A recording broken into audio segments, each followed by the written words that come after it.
We start with pencil, paper, chalk and the floor. Then the dreams drive out the door. Simple stuff, making a statement, coming to life from paper to pavement.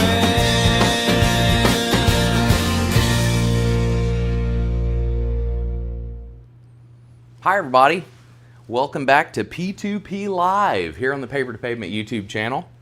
This episode is going to be a little different than what I was planning on it to be this week. We're going to call this a family episode. I left off with you right here last week, carving that block and getting me a t-shirt design, which I thought was going to lead me jumping right into working on that thing. But as I was getting it pushed around back there, I started having some problems with my backside. I thought I was having a hemorrhoid problem or something. I never had any issues like this before. And we called the doctor and they told us to how to take care of a hemorrhoid and stuff. And I was trying to take care of it that way. And then by Thursday, it got bad enough to where Ruthie had to take me to the hospital. And I actually had an abscess that had got infected and had swelled up to about the size of my fist. So the doctors got me in here off my feet for a couple weeks. And I thought instead of calling in sick days around here, we'd still get on here and hang out with you. Plus, my little buddy Beans gets to be on the program when we're inside. Look at him. Perfect specimen. Boom. Boom. Look at the little belly. It's my boy. Benjamin Franklin Brown. Right here. The perfect kitten. Good fluffy cat too. But he's going to be our little sidekick, and we're going to try to keep him away from the wires here today. But I thought, since I've been in the mood to do the paper side of things, the whole idea behind this was let's sit down for a week and carve so I can get off my feet and let them rest, because since I have broken my feet, well, that's another thing y'all really don't know. I'm trying to keep all of the things that are hurting me the most secrets, but I broke that foot last year. Y'all seen me stumbling around on it. And then after that was over, I came home and I broke 2 toes on my other foot. So I'm really just now getting my feet back under me. And with the weather changing back and forth, I just didn't expect to have this much pain in my feet like I do. So I've had to find stuff like this to keep me off of them. And now I'm really off of them. It hurts to move at all. But while I was out there cleaning around and scuffling, trying to get my butt to stop hurting, I came across an old sketch pad. Look at this old thing. Even got my drawings on the back and stuff. I started this sketch pad in vocational school my senior year to get my juices flowing for Wyotech. I had signed up for Wyotech, right? My senior year, I finally committed. They came and tried to recruit me when I was in my junior year, but I told them I didn't want to go. And then I ended up calling back after life was starting to get a little realer at the end of senior year. And I decided I'm going to start drawing what I can dream up. I'd started watching Ian Roussel around that time too, when I was probably 16 or 17. His DVD came in the Walmart bin, and it really started getting me wanting to stop designing bicycles. I had drawn side shots of bicycles for a long time, but never really dove into cars. And now we're going to dive into this thing and see what's here. These are not ideas I was always planning on building or anything. A lot of them were just things that I might have had a dream about and jumped up. And I used to start every single one of my mornings before I went to school by drawing. So I hated school. But I thought if I could just get my juices flowing, start drawing, and I always tried to talk the counselor into giving me an art class, first period if I could, and then it would always keep me in the best mood for the day. And I've always done that. Like even when I get ready today, paper to pavement, whatever the day lands, it doesn't matter if it's going to be drawing or welding or sewing, I'm always back there drawing to keep me kind of at base. That's at the end of the day. When I was a little kid, I never wanted to be a car builder. I wanted to be an artist. I wanted to be a cartoonist, just like every kid with a crown. So it's going to be fun to dive back and show you some of these things. There's going to be some of them I'm just about ashamed I drew, but this is a kid. This is a little kid starting, well, I say a little kid. This is a 18-year-old young man that is just learning cars. And I have dove into the history of everything I like, and it's going to be fun to put a date with where my head was at the time. All right, let's dive into this thing.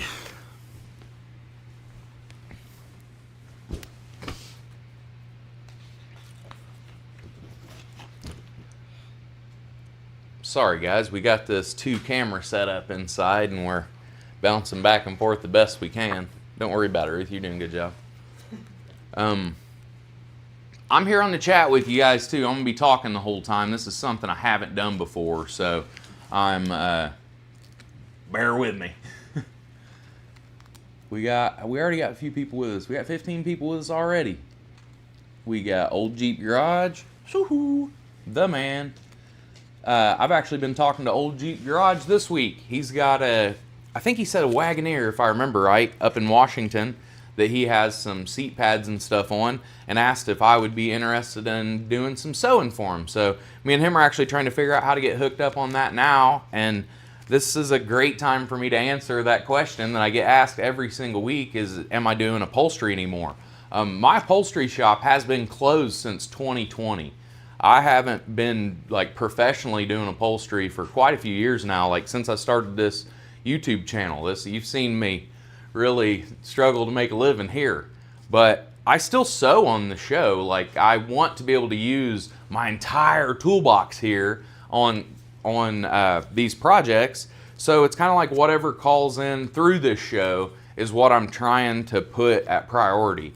I'm really getting tired of working with local people here that aren't even watching what I'm doing. Like, they don't know. A lot of them are having me do work for them and stuff, and they don't even watch the show that I'm putting together with their car on it. So I just want to open this up so I work with people that actually are a part of it and that are here every Saturday.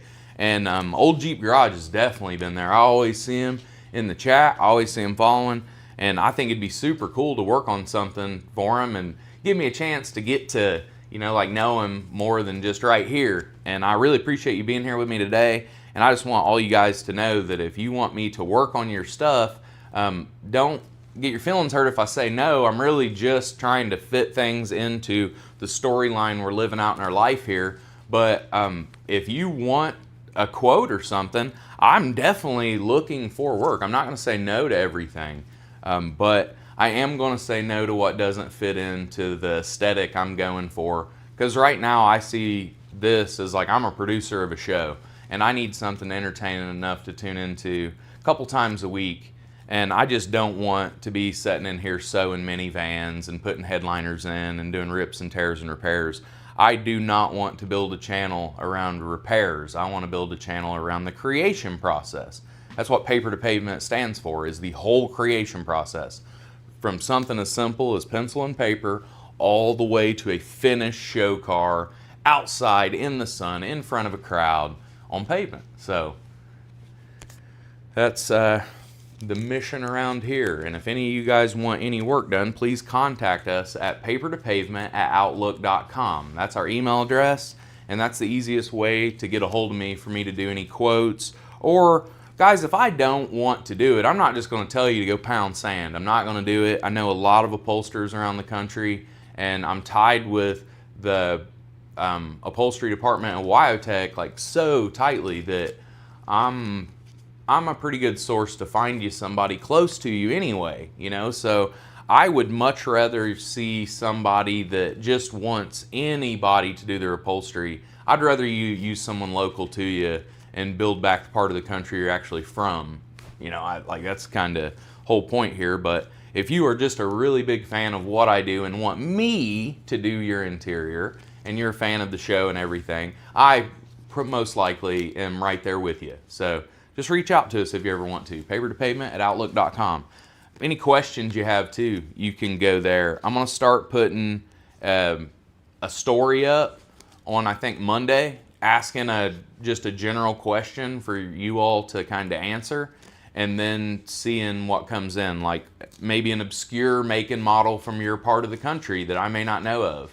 So I can go and dig a picture up and share it with everyone here that may not know about it. I can't believe how many people don't know what Morris Minors and stuff are. So I would be excited to see. I wish I would have thought to ask the person watching from South Africa last year, like, what's a make and model that's running around there more than anything? Because sometimes you hear something and you're like, a Honda Odyssey minivan, like, how'd they get so many of them there? And I see there's Pontiac vibes all over the world in weird places too. It's just kind of fun to see what cars are known for the quality level of survival, you know, and out there in really poverty-stricken parts of the world, they seem to find the most reliable units on the planet for the best deal. So it's knowledge I like having for sure. Let's dive into some of these pictures. We're going to be bouncing back and forth from camera to camera here, so please bear with us, y'all.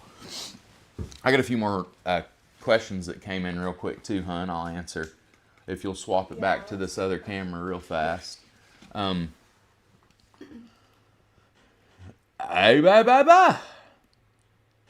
Is his name, okay? That's not just me having a spaz attack here. 4 A's, B-A, B-A, B-A. So, ba. Hey, finally able to catch one of your streams here. Love your work. Greetings from Switzerland. You inspire all over the world. Switzerland, see? Perfect opportunity right here. Never been to Switzerland. Most likely will never get to go. I can barely afford to get over to the dollar store right now. So, in Switzerland, what is a vehicle that you all are hot rodding or building, or let's just say a young kid gets that is fun? Like, is it Switzerland? I don't even know what kind, like, do you all have the same makes and models that we do in America in Switzerland? No, I really don't know. Share that information with me, Mr. I think that's what it's supposed to be. That's how I read it. You know, like a backfire and an exhaust. I'm probably reading it wrong, but it's the way my weird brain's telling me. From the Netherlands too. Same goes to y'all. I'll just go ahead and ask you here. If you guys have some obscure makes and models from your part of the world, put it in the chat. We will talk about it. Thorntown, Indiana. All right, everybody's just tagging in from where you're at in the world. If you guys have any questions about any of these drawings I'm getting ready to pill out too, I'm kind of trying to slide some time here to let everybody get over here. I was waiting for it to get over 20, which we are. So guess what, guys? It's time to dive into the ancient archive of artwork. Boom. You see this thing? I called this the Cataract, okay? I called this the Cataract. Now, this was an 18-year-old kid in 2008 sitting down in detention, actually. Sat down in detention and drew that bad boy. That was the very first thing that broke in that sketch pad. At the time at home, I had a 66 Cadillac. Cadillacs are, I'm a sucker for Cadillacs. I got Cadillac across my hands. I got it on top of my hand. Like, they used to call me Cadillac Mikey back when I had that 66. I had a big 4-door sedan DeVille. It'd pass everything but a gas station. That 429 would scream in that car. But it was super low geared. It was posy, and it was just a fun car. I bought it out of the junkyard for $600 because gas was $4.25 at the time. Back in 08, when the world was crazy, right? I'm going to get this thing out of the camera as soon as possible. I'm surprised it survived all this time, to be honest with you. Because it is absolutely disgusting. This is going in the disgusting pile. What's not going in the disgusting pile, though, I just found this picture. Let me show this camera over here. This one's a little better. See this kid? See that guy right there? That is a 14-year-old me on a contraption that I built. I failed. This is what a failure looks like on a school project. How did that fail? Do you want to know why?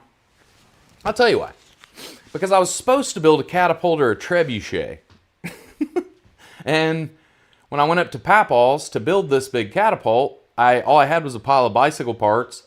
And when we put that frame together to stand up on the back two like A-frame we made, I was going to crank the wheel. It was going to like click, click, click, click, click, click, click, click, click, click, build tension on a spring and throw a arm originally.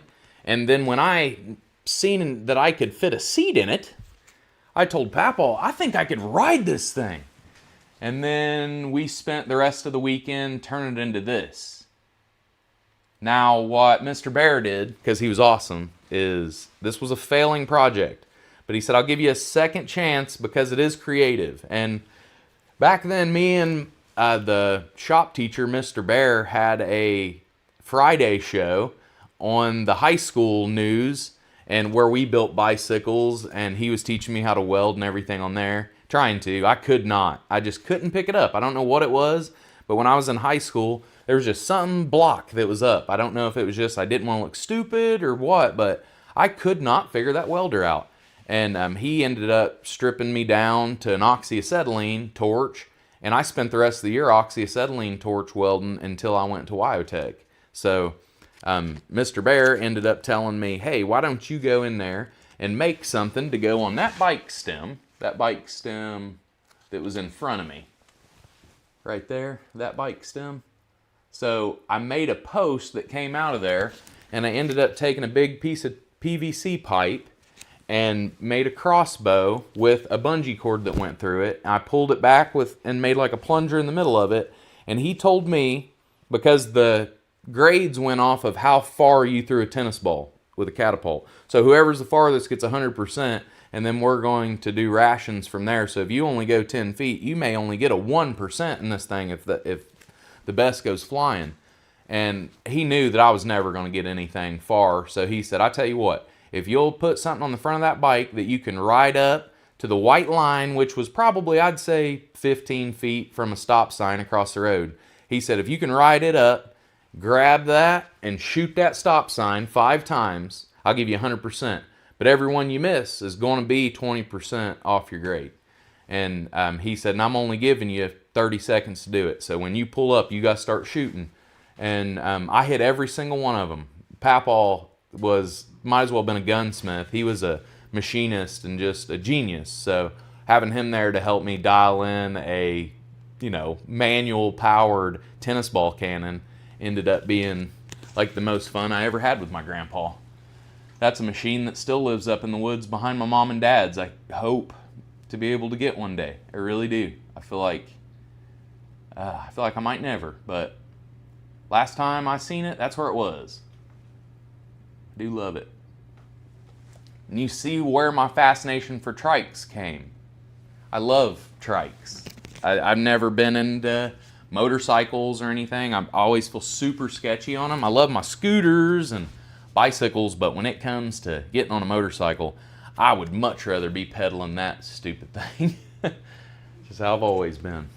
We'll get that out of the way too. Let's get back to these hideous drawings. Another 2008 highlight creation, and this was based around a truck that we actually did have.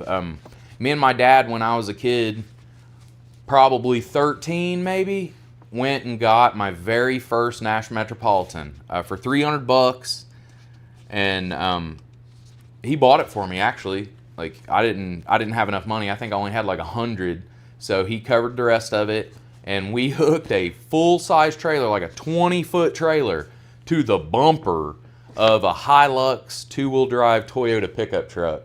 Stupidest thing. And looking back, I cannot believe that he did that, but we drove all the way to Versailles, went out in the country, and loaded up a Nash Metropolitan. It was probably the nicest Nash I've ever had in my life. And it was just so expensive at the time to find anything for that car. It was so odd. Didn't have an engine or transmission, and I, at the time, never dreamed I'd be cutting them into crazy things. I just wanted a little car to drive. But we ended up trading that thing for a 1948 white.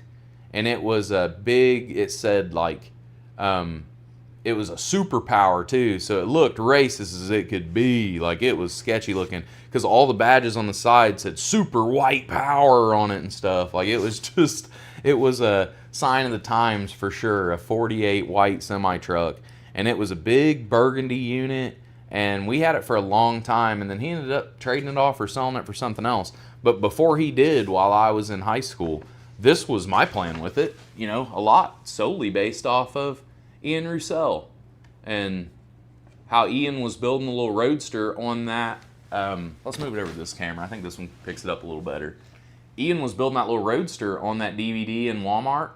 So cab rods and stuff had just exploded, and rat rods were everything cool in this world. And I was just a rattle can Renaissance man, a lot like I am today. So I just wanted to build something out of that white like this that I could go fishing in and could buzz around in, and I thought this would be something that I would end up driving to college, honestly. And I drew, you see this modern wheel on the back of it that I was going off of. That modern wheel was something we had on the property. Like, that was just something. I didn't have anything for the front, but I was trying to piece this together out of things I knew I could find there at home. And my dad at the time had a little small block Chevy. It was a little 377, and it had a tiny blower on it. One of those little like 471s or something, if it was even that big. I don't know how big they are, but they were like the B&M blower. It just held a 4-barrel carburetor on the top of it, and he was going to let me put it in that thing because it was kind of a father-son truck. But again, a hideous rig that I'm glad is not on my resume. Let's put it in the hideous pile. Okay. Imagine having that same truck, but then just kind of realizing that the raunchy ways in life sometimes are the funniest ways in life, and coming up with names of cars is almost more fun than building the car or doing anything. You've seen me with Chili Willy, you've seen with the banana hammock, the 6-offender. The personality that I can put into the creation process after I give it a name, is been kind of the secret ingredient to the recipe around here at Paper to Pavement. And this thing, proud of this name. This is the Rusty Hook. And that was the plan with the white after I had gave up on it. Look how I was starting to go more Ed Roth inspired here. Oh, look at the little snail. Now, I don't even care that this is more ratty looking. I like this style of drawing better. Like, you can see where I was starting to head to. Like, I got my foot through the firewall, if you see. I don't know if you noticed, but my foot is through the firewall. My hat sticking out of the back of the truck. Like, everything is cartoonish. I really liked the style I was going there. And plus, look, my head's already heading where I want to go, where I'm at today in that RV life. So I was always the kind of kid that if you couldn't sleep in something, it definitely isn't really worth owning for very long. I had a 57 Chevy station wagon all through high school, and then everything that I ever thought of after that was like, well, can I use it like my wagon? I can drive my wagon. I can do whatever I want to in that thing. Oh man, people are talking. Let me make sure that they ain't liking this stuff I'm putting in the crap pile. If so, I might just send it to them. If any of you guys like the stuff I am claiming crap, please let me know, and I'll sign right over the picture of the car. I'll autograph right here on this one, if you want me to. Right across there. In big black letters. Whatever you want. That's a kid. Let's stop picking on that kid, Ruthie. I'm sitting here, I'm really beating up on that kid. Alright, I've been here since you built the 6-offender and posted the pics of it on Instagram. Then I thought you must have been done by a big shop with a massive budget from the way it looked. Thank you so much for that. That's a heck of a compliment. The 6-offender was done by a lot of fancy people, though. It wasn't just me. I got that car all mocked up, built, and pretty much, I mean, it would have been a primered drive car. Geez Louise. it would have been a primered drag car if it would have just been me getting it ready, because I wasn't planning on painting it or anything the first season. But my buddy Patrick was like, dude, that car is so awesome. Like, if you'll get it even close, I'll do the body work on it and I'll paint it. And man, at that time, that was crazy, because I had an upholstery shop going full blast. Like, I was doing 12 to 30. In 2017, I did 32 full interiors. So I just, stayed really busy, and having a friend as talented as him that wanted to paint it and wanted to do all that stuff really made that car nice. And then I took it over to Dave North's shop and had it lettered.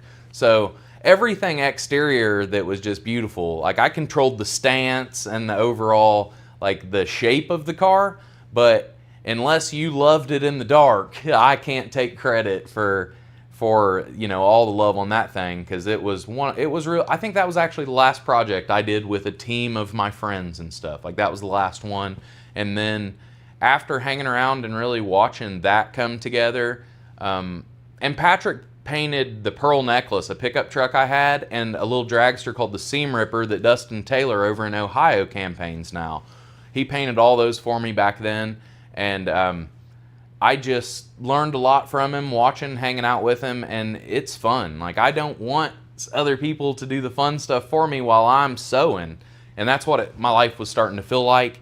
And COVID gave me the opportunity to shut the sewing machines off and turn on the cameras for the first time, and I haven't shut them off since. I fell in love with this, and I really trying to find a way for it to stick. So thank you for complimenting on that car. I miss it already. I traded it for that Morris, and like, full disclosure here, that Morris is probably the roughest car I've ever traded for. I got it thinking that it was just going to be tuning a carburetor and bleeding some brakes, and it was not. It was way farther than that.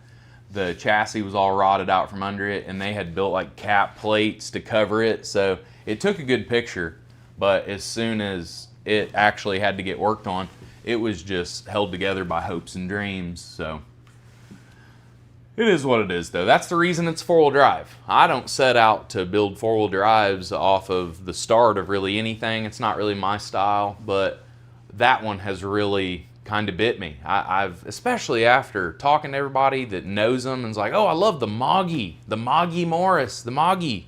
And I don't know. There's something about a car that gets changed, that has a cult following, that is cool. Like, I mean, it's just like Baja Bugs or even Volkswagen kit cars or something. It's good to know Volkswagens weren't the only things getting modified by the wild heads like me. They did it to anything. Like, you'll see modified anything in parts of the world where people like the creation process. I'm going to answer a couple here. And then I'm going to get back to this pile of pictures. In reference to your video last week, looking for floor pans, I'm down in Jeffersonville, and I have a Chevy truck roof I saved for sheet metal if you need it. Mark Peacock, thank you very much. As soon as I get something running and driving here, I'm really stuck here in Paradise in Deputy, Indiana. I've got a pile of parts that just showed up for my school bus to hopefully get it running again. I'm still waiting on the only part that is broken, that fuel heater. It's the only thing that hasn't shown up for it, but it's supposed to be in Tuesday or Wednesday, and then hopefully I'll be back on the road. If that bus will just fire up. I probably won't be back on the road next week, though. The doctor does have me off of my feet, taking it easy, letting this heal up. They had to cut me pretty good on the inside of my right butt cheek, so I don't want to get that sweaty or dirty or anything. They want me to really take care of it, because I'm the kind of person that if I just think about something under a car out there, I will find myself under that car for 6 hours today and not even really consciously tell myself, let's go do that. I just go back and forth and end up there. So I have to consciously keep myself inside, and this has kind of been the fun way we're figuring out how to do it with you. Oh. Tell you what, Mikey, I have some cool ideas for you all the time. Timothy Frisch. Timothy, I appreciate that, buddy, and I'd much rather you put them ideas to use in your sketchpad. I like seeing what me and God come up with all on our own. I don't really listen to much outside noise when it comes to the creation process. I love hearing about makes and models and hearing your favorite stuff. But as far as like ideas on for what me to do, it never a good conversation. I'm the kind of person that if you tell me an idea, natural spite comes out, and I don't want to do that. I don't want to steal your idea. So I've tried to just walk through rooms like this and, just get inspired by what I see instead of, other people's ideas really. And watching people that have those ideas put them into work is what inspires me more than, like really having conversations about projects and stuff. I have trouble with it. Appreciate you tuning in though, brother. From the Netherlands, and we have the same cars that are imported here and motorcycles. Okay, so they are imported here and motorcycles. So the Netherlands imports their cars and motorcycles. The world is set up to get along with each other. Wish we would a little more. It's great seeing progression through your artwork. Oh, can't wait to see what you do with a Citroen. Okay, Timothy. Now you're interested. Here we go. See, these are the kind of ideas I like. Make some models. Perfect. So Citroen, I have some Citroen ideas, and I have those in sketch pads that I ain't sharing with you yet. Because if I ever do get a Citroen or two Citroens, I have very similar ideas to the Pickle Jar and Big Deal. Pickle Jar and Big Deal is just one pair of a massive circus car shootout team that I want to build to shoot out in my backyard, to travel with and get on multiple surfaces. So all my little micro circus cars, some of them, they'll race on the beach. Like I'll bring 4, 6, 8. I'm saying all of my cars have a truck and a race car, like a support system, just like how a team transport set is at Hot Wheels. Like I want a toy line of team transport style, of course it can't be that, but I want like little, like bad little rigs, and I want the hauler and the machine that's using, because what I build is work trucks and race cars. Like that's what my style is. Even within an art car, I like it to be that. Like, what are we doing? I like race cars and work trucks. So a Citroen that plugs into each other and is that. I've got some really cool ideas for Citroens, but I want makes and models kind of like that. Like if I could get a couple Vespas and build a couple Vespas like that, build a couple Citroens like that. I really want to build a Cushman Truckster hauler and a dual engine Cushman drag bike scooter, is what I really want to do. So I have a lot of ideas for micro cars and stuff like that, but I just couldn't get the funding, man. Like I have traveled all over the country. I have told people this idea. It's a really big idea, and I'm in the early starts of it, but it's going to happen. Like I'm going to do it. So everything else I've said I'm going to do has happened. So that's just a lot more machines to make, but that's just more reason to like, view, and subscribe here at Paper to Pavement. Timothy, keep passing out makes and models, buddy. I love that. Diana, too. Okay. JC Squared's here, dude. Aww, JC Squared. Go watch JC Squared, and always keep it squared out there. I love your production style. I'm always praying you get picked up by a studio or service.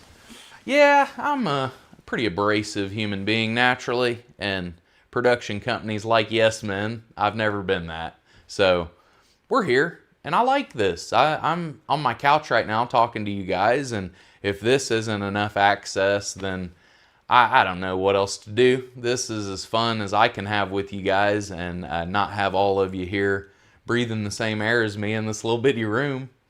But I really appreciate it, man. I'm trying to turn this into something, and the plan the whole time with Paper to Pavement was just to use YouTube to get seen well enough for me and Trent to kind of show off our work and learn our recording style together, and hopefully get picked up by a studio or a television show. But those TV shows are just gone now. All those guys that are there are now on YouTube figuring it out too, And I know they've got a little bit more funding behind them than we do, but I still feel like I've got a good bit of momentum here, and I like the simplicity that I have to do. I hope it shows you guys to just try. Like, I don't have the money to do this. I didn't even have the equipment. Like, Trent's letting us use his old laptop, you know, so we can get by until I can afford to get a system here that is worry-free. But, I mean, struggling with a smile here is kind of the motto. I really appreciate JC Squared being here, though. He's a big Hot Wheels nut and just a fine human being. You know, he's a very faithful guy. He's in his 20s, I'd say mid to late 20s, and he just talks about the Acceleracers, and he dresses up like Vert Wheeler from the old Hot Wheels cartoon show, and really just lives kind of that at the shows. And the kids come up to him, and he's just a very, very good force working out in the world. Love the kid. And JC, tell your dad I said hi too, man. Like, he's a good guy, and I always tell him he raised a good boy, but you're an awesome guy, man. Have you thought about coming down and showcasing at the Houston Art Car Show? Well, I just can't afford to get to the Houston Art Car Show, to be honest with you. I thought I wasn't going to be going to Hot Wheels this year. I told them at Hot Wheels, like, I ain't going to be able to afford to come back because the last couple years, they've just keep moving the cities farther away from home. And I knew after what happened last year, me breaking my feet and everything, that I would be paying off the debts I was in for a long time. And I'm still digging out. I'm still $2,500 in the hole that my grandma let me borrow to make Chili Willy, like, to get new tracks on the back of it, to get new tires on the front of it, like the wheels, the tires, and the tracks. My grandma gave me the money to buy all that stuff just to get out to California and show for us and the family the best I could. So I'm still trying to figure out how to pay her back, but keeping the ball rolling at the same time. And thank God for her. Like, I wouldn't be even alive right now if it wasn't for her doing that. So the Chili Willy would have never got even finished up to where it's in its show form. And it was not running, guys. Like, I wasn't even trying to throw a fit or nothing, losing in California. I understood. I was just so upset with myself because I'd worked really hard. I'd drug through with a broken foot, and to not be able to get that thing running, you know, I was hoping some of my friends have a little bit more time to help me get it running too, and it just didn't happen that way. Like, I ended up being with that car alone a lot more than I even wanted to be, and going into this season, I have got it in my head that, like, no more new builds this year. Hot Wheels announced they're coming to Louisville, so if it's this close to home, I mean, that's right here. That's less than 40 miles away. So if I get the bus in good shape, get the RV in good shape, and Chili Willy in good shape, I mean, Chili Willy is still a contender. I don't even know that the RV isn't still a contender. I don't know how the rules work, but I know I'm allowed to show Chili Willy again as long as they accept the application. Now, I may turn in the application and them say, nah, we don't want that here again, and that could very well be the case, but it's going to be, the ball's going to be in their court there, because I'm going to send in the applications for the bus, the RV, and the Chili Willy, and just show for Paper to Pavement the best I can here at home. Those shows are great for me and, like, getting followers and stuff. Where else can I go and find a full crowd of people that do like life-size, like, toy cars? Because the aesthetic I've always tried to go for is toy car, which we're going to be seeing right now in this next drawing. Probably the first drawing I ever did that I was proud of. This is the one I did. I did this when I remember where I was sitting when I drew this. I was sitting in the back, very top row. I was sitting next to Troy Brown, which ended up being my roommate in college. I met him the first day at Wyotech in collision class. And I drew this back there on that after researching what bubble tops were. I had kind of really dove into Ed Roth. I'd bought a book on show cars and had seen the Orbitron and the Mysterion and just really started looking into that. And I got inspired to do this. I never named this thing, but this was the first bubble top I ever drew. Right here. It really this was in 2008, and if you kind of look at this, it resembles the Space Junkie quite a bit. The one that Ian ended up building, the Space Junkie 2.0, I should say, because I think he ended up turning into a bubble top. But that was a car that that was the first one that I was like, I need to build a car. Like I think I can build one. And I was trying to kind of prepare myself for street rod because I just got to Wyotech, but I was going to be there for 6 months in collision and refinishing before I ever went to street rod. And I was really feeling like I just didn't know anything. All I had was a 48 Chevy truck at the time that I was going to be taking in. And I had chopped it when I was about 15. And I cut it like an X right through the front windshield to the back glass and right across the middle of the doors. And it was just sagged in the middle really bad. It looked really, really bad. And I was ashamed of even dragging it in front of them other kids and stuff. But I did. And I got ridiculed for it, but I cut it apart and ended up fixing the roof once I got home, and I focused on putting fenders and stuff on that truck while I was there. And this is what I was going for on that truck. This was right here was the skank tank. That was a truck that I had, again, there were the names, but that was the skank tank. I ended up building that truck. I did finish that. It was a rat rod 48 Chevy truck. Chopped, sectioned, and then I pancaked the ever-living life out of the hood. And then I stretched the nose 6 inches, and I shortened the back 6 inches. I was trying to go for like a kind of a like early funny car look, you know. I was like a stretch nose, short back, and chopped down roof. And I planned on driving that thing from the middle like a drag car, but I ended up putting a bench seat in it and making it probably the roughest riding, most unreliable piece of junk that has ever came into true existence from Paper to Pavement. But this is the only thing that I ever built that probably let me down more than the stuff I've been building out of scrap. Like, since you've seen me on Mikey's Acre of Earth and all that, I have been building out of the trash. Like, I haven't used any new parts. I've only been using what my buddies are throwing away. And they are more reliable than this thing was with new parts. It don't matter how new the parts are. If you don't know what you're doing, you will ruin them. And I needed somebody sitting there that could tell me that back then. And I'm glad I grew into the kind of guy to say it here today. Make a friend.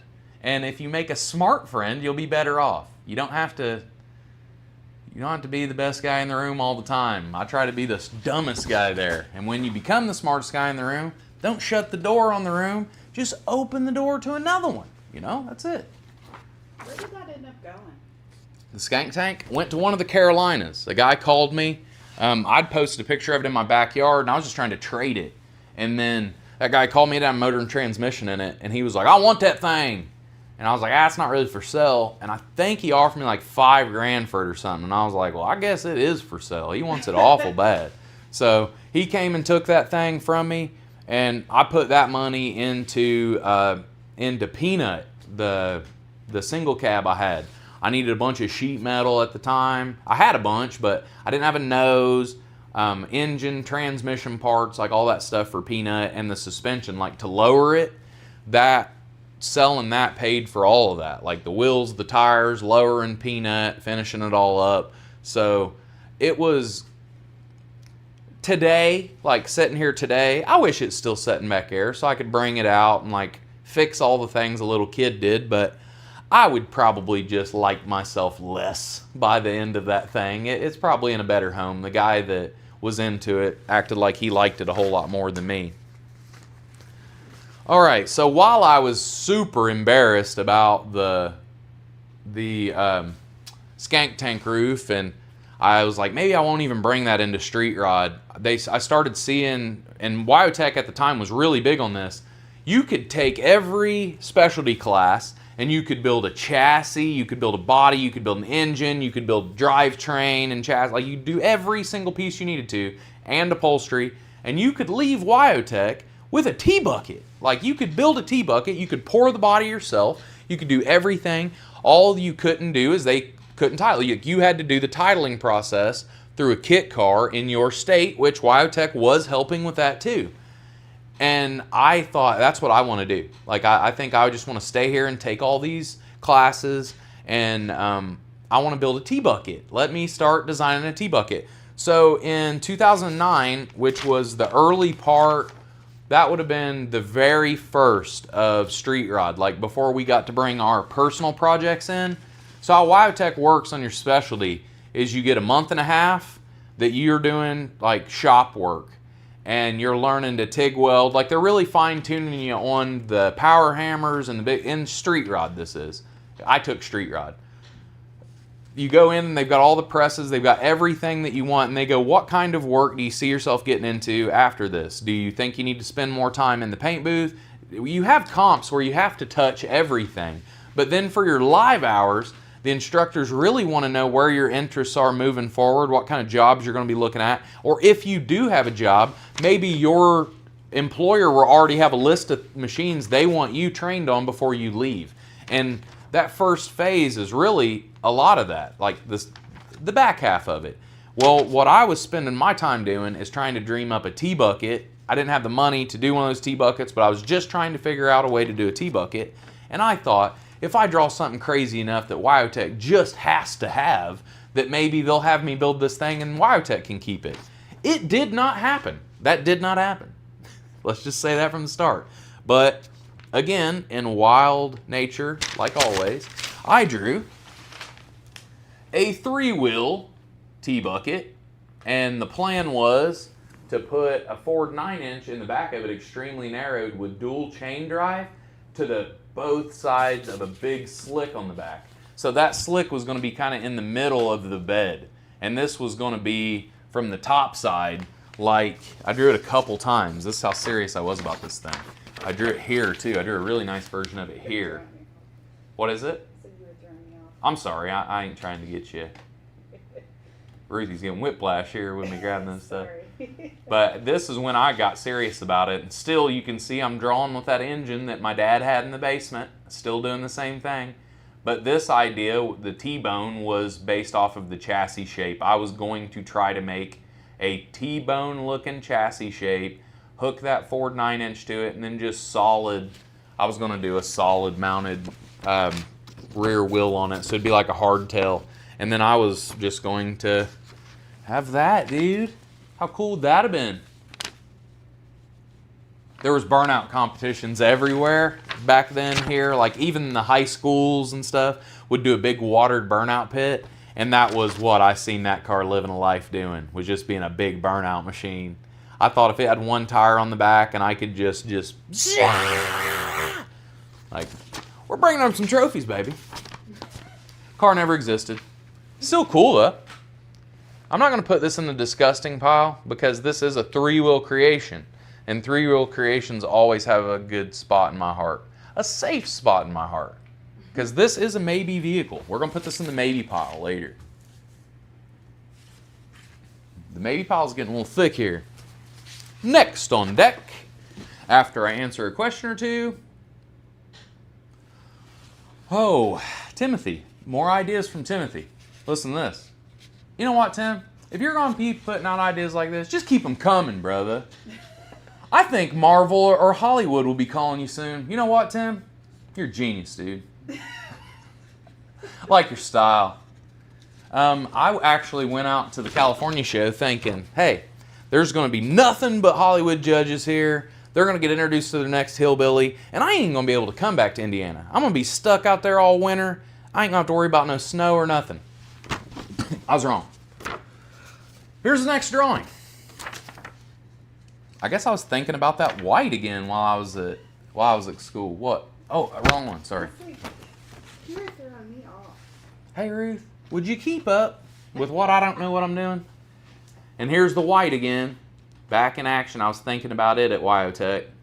I drew this in my apartment. I didn't have any headphones at the time. Now I pretty much live life with headphones in, with noise canceling. I hate any outside noise when I'm trying to think. And I would go in my bedroom, which was an absolute train wreck in that apartment. We paid like $200 a month for it might as well have been a meth mansion. But we stayed in it. It was a really, really rough, sketchy spot back there in the barns in Blairsville, Pennsylvania. But it was kind of like all old people, and the building we were in just had like local people kind of staying in it. And they would scream and yell, and like they'd stay up all night. And I had to be at school every day. Like I didn't want to miss any hours. So I took earplugs, like the actual safety earplugs, and I would come to my apartment and I'd put those earplugs in from the time I got there until the time I left the next day. Like just, a lot of people don't consider that in school. Like when you go to college, especially, I can only speak for Wyotech, but when you go to school, everyone goes, oh, this is all big and new, you're away from home, you're scared, you're all this stuff, and you're all alone for the first time. And I did not prospectively line up with that. I didn't see that at all. For the first time in my life, I couldn't just shut a door and let the world go away. I was forced to be around a school full of kids. And even when I was in high school, like, I would just, let's be real, I would cause a problem to get put in detention, so there was only 3 or 4 people in the room. And now, I know that about myself now, but back then I didn't know what my problem was. And when I got to Wyotech, I had to shake that quick because I was forced to be in a room with 60 people every day, and they didn't answer the questions that I had in my head, and I had to speak up. Like, I had to speak up and out, and I'd never really done that before, but I was there for me. I wasn't there for anybody else. I was there to turn me into a body man, into a sheet metal man, into a hot rod builder, and I only had 9 months to do it there at Wyotech, so I took it really serious. And when I kind of shook the seriousness is when I started doing well at Wyotech. It took the right instructors to get me there. And I hope that moving forward in at least this country, people start seeing the use for like mandatory shop classes in not just middle school and high school, but even in elementary school. Like if you need to go out and run and play, you should also have to learn to use your hands, even if it's screwdrivers and adjustable wrenches. I think that single-parent households could really be helped a lot by kids that are educated on how to help out in handy situations. So, I don't know how we got all the way there, but we're right back here on Earth with that truck drawing that I am putting in the crap pile. Only reason I'm calling it crap pile, guys, only reason is because I ain't building it. Not a chance. I gotta separate a folder here, so I put all the stuff that's a maybe. Okay, this might be this next one that's coming up after these next questions. I'm in Maryland. I'm just picking them out as I see them.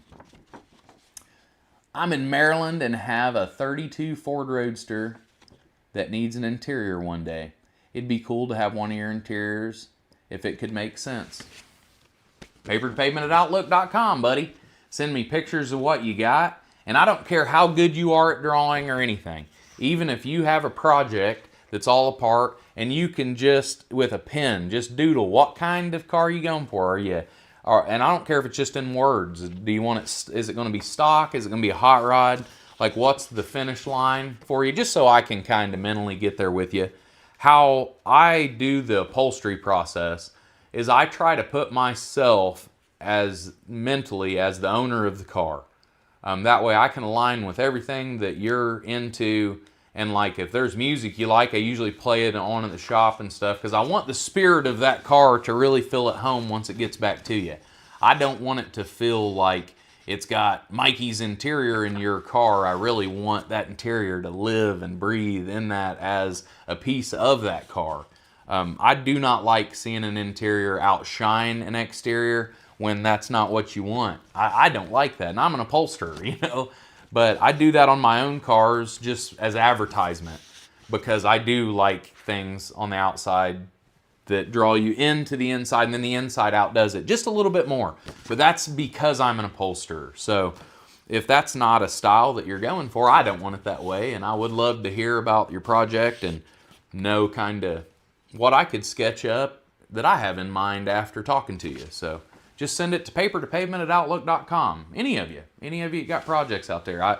To be honest with you, I'd kind of like to be going through there and seeing and having some options in the future of things to plug in here. I can't afford to keep a steady stream of builds going, and I need to find projects that I can get involved in with you all, and just you all. Like if you're here on this live show, I want to deal with you.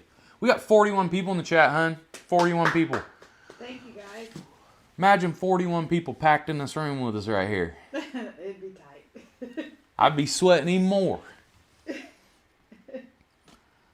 I like that T-bucket, old Jeep Garage said. Thanks. That 3-wheel T-bucket could be pretty awesome with air ride. Hard park it with the bucket literally sitting on the ground. That would be cool. Oh, amen to shop classes. Motorhead. Me and Motorhead's got a lot in common. I need my alone time. I get easily over socialized. Gotta have my quiet time. I'm 42 and that's never changed. And you know, I love people. Like I'm not the kind of guy that goes like, I hate people. I don't want to be around them. I absolutely love them. But there is something touching. Like there's 2 wires touching in my head that when you get over 3 or 4 people in a room, all of the thoughts outside is almost like wind one way, and the thoughts inside my head are wind another way, and it's just a tornado. Like I can't even keep up with a conversation. Last night, we went up to Perceptions Yoga for an art gallery. They had an art opening, and I went up there to check it out, and I was doing really good, and then as soon as it started humming, I was like, okay, let's check this artwork out and let's get back to Deputy. So I don't know what that is in me that does that. I'm trying to shake it. It's something I am conscious of that I try to do better with, but I only do good in crowds if I'm on stage. This is the dumbest thing, but if I'm speaking to a crowd, it's fine. But if I'm in that crowd, I don't feel fine. I don't know why, but that'll change one of these days, I'm sure. It hasn't in 35 years, but okay, I don't think I showed this one yet. This is my favorite thing I ever drew when I was in Wyotech. This thing was inspired by Brian Pierce. Brian is now I'm gonna call Brian he's a family member to us now, but he started off as my street ride instructor. When I walked in, he was a 29-year-old. How do you explain Brian? He was a 29-year-old. Young man? No, he wasn't like a young man. He was like an old man. You know, he was like all the old cool guys I'd met. I don't know how to explain that, but he was like a 29-year-old old timer. You know, he was into old style stuff. He had chopped tops. He knew Ed Roth. He's the one I told, like, I want to be the next Ed Roth. And he was like, well, what kind of bubble tops have you drawn? Like, what kind of bubble tops you got? And I showed him the one I showed you guys earlier. And he was like, it's pretty cool, but I've seen stuff similar to it. And he was that kind of guy to where he was like supportive, but also didn't want your head to blow up, you know. And I watched him he turned 30 years old in class, and I remember going like, man, you know, like he was talking about being a young guy there and stuff, and I was like, 30 seems like, you know, might as well have been 100 years old to me while I was sitting there 18. But Brian took me in like a big brother almost. Like, even since Wyotech, everything I've done and been a part of, Brian has always shared it. And I told him, I was like, well, have you ever seen a bubble top like this? I think I came up with something you might have never seen before. And this was the first time I tried to impress someone else. And it was worth that. You know, like they say, oh, don't try to impress nobody, like just do your best. And I don't agree with that. Like, if you have somebody that makes you feel a certain way, like if you're around your grandpa and you see your grandpa and you're like, you know, if I would work harder right now, he would be prouder of me. You will work harder. You will. I don't care if you're consciously thinking it or you're saying it out loud. Something inside of you wants to do better when there's somebody around you that you look up to. And I always looked up to Brian, and he inspired me to pull this thing out. This is a bubble top pickup truck. that this was going to be a truck. And as you see, still recycling my dad's engine. Imagine if I had to change that engine into all these cars. I mean, we went through a stack already, and every one of them's got a 471 blown small block in it. But that rig right there, I wanted to mold out of Mod Podge, newspaper, fiberglass. Like I wanted to build this when I got back. My plan right out of Wyotech was to come back to my mom and dad's garage and become a world famous car builder off of that little truck right there. And it didn't happen. But I'm going to throw a yet on the end of that one. Because every time I find this drawing, I say I can't put this one up. I got to hang it up, so I stare at it every single day. And the shapes on this car that I've always kind of seen as impossible to pull off, ain't no more. Not for me. Not since the RV and not since Chili Willy. Like, I could pull this off one day. Might not be today, maybe one day. So I'm definitely putting that one in the keep pile. And just so you know, y'all, we have only made it to 19 years old. This is going to be a long episode today, but I'm going to be here with you in the chat the whole time. So please throw out where you're from and throw out your favorite make and model of car while you're at it. I'd like to hear that as well, just so I can judge you guys.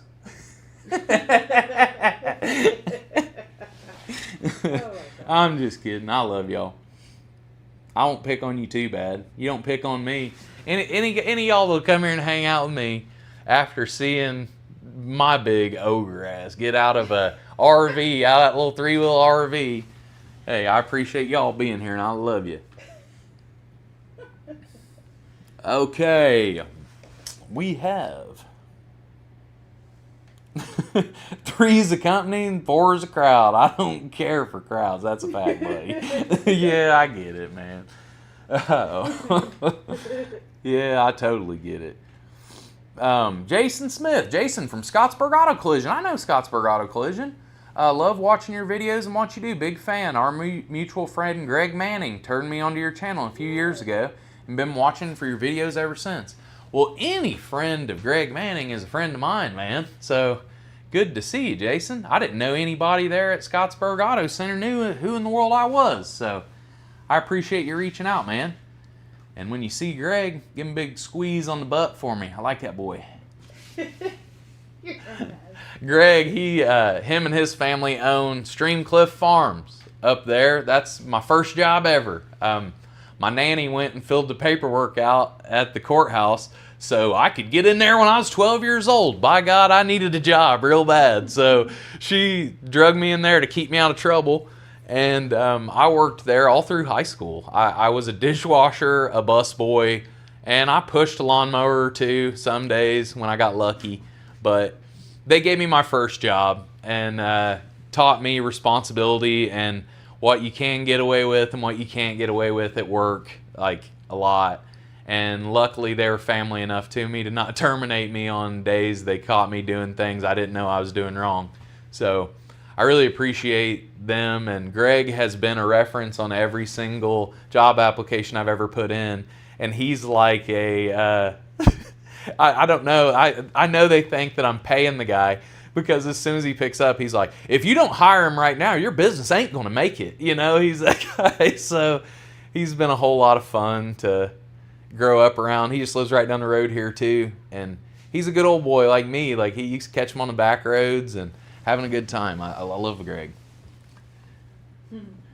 He's still out there rooting us on, baby. Still out there spreading the word for us. That's cool.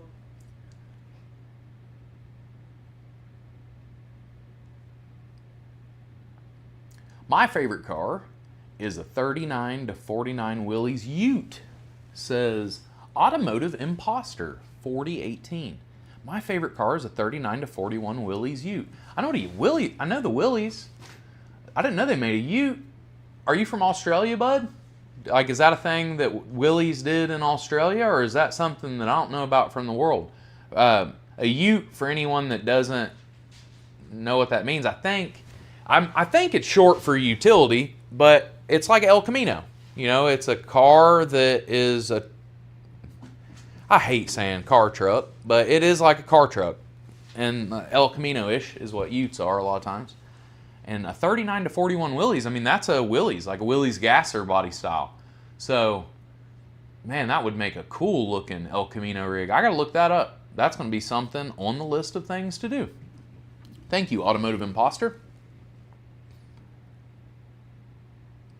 Here he is again, Automotive Imposter. On your bubble top truck, what parts do you need? Maybe everybody here could help you list the parts filled. Would you start with the cab? If so, what truck? Thank you so much for that.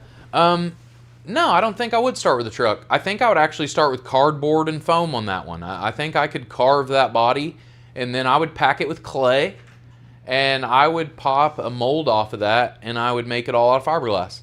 I can do all of that. Like, I could do every bit of that, and I really want to. Like, that's actually a process I want to dive into more than anything, but I probably wouldn't start with that bubble top truck. It would definitely be something that I would go to. I wouldn't start there. I have been thinking for a long time about building us a little delivery van, like a little box van, and maybe using a little scooter, like a moped, as the power plant. So it's like micro, single, like just move me, and then have it to where I can keep out of the rain my stuff that I run to the store and get. Like anytime I need glue or foam or anything like that, I could just run in my little rig and pick it up, because all the option I have to drive is my school bus. So I want to do that process, but if anybody wants to do anything for me as far as helping me get something started from nothing, supplies helps me more than anything. You know, if a skid of clay showed up here, or sheet metal or aluminum, stuff like that, I need supplements more than anything. My scrap pile's empty. That Chili Willy cleaned it out, and if it wasn't for James Jones bringing me all the sheet metal that he did out of his scrap pile, I wouldn't have been able to even finish up the Chili Willy. The rear deck on it, like the rear, I guess, it's not a tonneau cover, it's just a flat piece of sheet metal, but like what would be considered like a tonneau area on that Chili Willy, I thought I was going to have to snap upholstery over that because I didn't have the steel. So right now I'm just at the bottom of my scrap pile cleaning out and trying to piece things together that I have. All of the parts I have, as far as I'm concerned, aren't worth enough to worry about selling them. But if I can take all these parts and clip them together into a few good project starts, I'm hoping I can sell those project starts and build some funds up here to get another like big project going. And once I get a big project going, I'll probably open up the members only feature to this, and it'll be like this. Like, I'll be talking to you guys and we will just be working on the members only project in the shop, because the members only project funds, like whatever, it'll be $5 a month, I think is what it said. $5 a month, all of that money that goes in, like if we get 1,000 subscribers to that, I got $5,000 a month I can put into that project, and that would be almost a project every month that once a week I tune in with you, and we could both be living a whole lot more entertaining life that way. But right now, for the next, couple months, I'm really focused on just getting my grandma paid back and getting a couple little upholstery jobs for my buddies checked off my to-do list while my feet still heal up. And that gives me time to focus on the RV, Chili Willy, and the bus. The stuff I already have really finished. I just need little fine-tuning things to get them done and ready to show. They're the best things I have to show. And I think that if the RV and Chili Willy are running, I could sell t-shirts with it really, really easy. I know I can sell t-shirts of it now, but I don't want to be selling products of cars that aren't functional. There's a fake to that I don't like, and I don't want to be spending funds on stuff to make money when the stuff that I should be making money with ain't even operational. Like, I want to get it running. And it may be slower here for y'all. I know it's getting frustrating to some of y'all going, is this thing ever going to run? But I've had $0 in my pocket since last April. I haven't made $1. So I'm struggling. We're struggling. We're building back up and taking the scrap pile like I am and dissecting through it and finding the things that I have is not just letting me clean up, but it has allowed me to sell enough to survive this winter, like enough to get Christmas presents bought, enough to keep the electric on, you know, just that's it really. So we're working hard here the next month or two to learn every little feature we can on this live stream and the YouTube in general, because me and Ruthie are out of our comfort zone here. But we're consistently, like, the consistency is us here alone. Like, me and Ruthie are here alone. We can do this. We got plenty of time. So the more we tune in with you guys, the more we get to show you, the more opportunities it will open up for, like, members only, for me to actually have funds to put into a project of new creation while I'm working on all this stuff that I have to keep my friends, well, I guess, to keep them friends. Next drawing, after we answer a question. No, he's from Oregon. Automotive Imposter. Oh, From Oregon. okay. I've always liked Willie's Gassers, and I like El Camino. I'm like you too. I like small cars and weird stuff. Yeah, dude. Like, I can see it. That's American loving Utes. Me and you cut it from the exact same cloth, man. Maybe a case of slick sand. Yes, yes, yes. At YRDGBA. Yes. A case of slick sand would be awesome. Slick sand, if y'all don't know, is a sprayable polyester filler primer. And you can pretty much do body work to, like, I like doing it to 180. But there has been certain surfaces I've seen with like a 36 grit scratch on it, and you just keep pounding it and pounding it. It doesn't matter if it runs or not. It does not matter, because it sands as smooth as butter. It sands out really nice, and it's like a final, I mean, to be honest, it's like putting a skim coat of putty uniformly over the entire car, so then you can sand it before you put your other primers on. I use slick sand. That's a cheat code. And if anyone wants to send a case of slick sand, send that to P.O. Box 57 at Deputy, Indiana 47230. And you can send it to Mikey.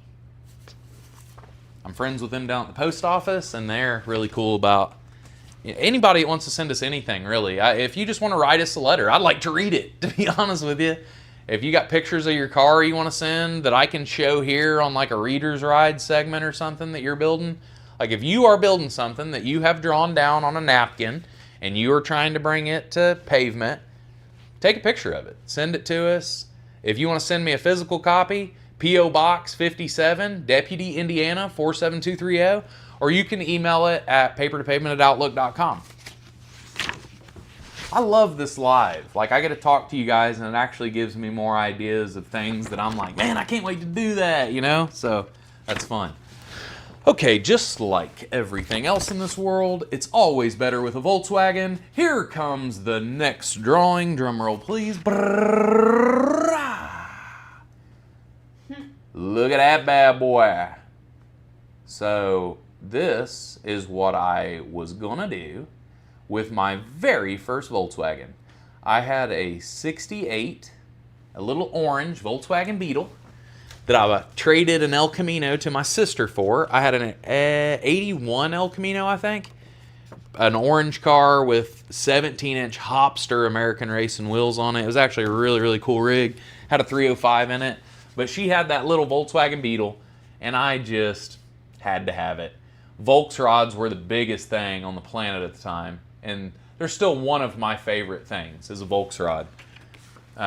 Ian Roussel is building a supercar looking Volkswagen right now. And even before I really liked Ian, I loved Volkswagens. Like, ever since a kid. I've got so many bruises. I still got bruises on my arms from the bugs that have passed by. Everywhere we go, we're hitting each other. It gives you a free pass to punch your brother.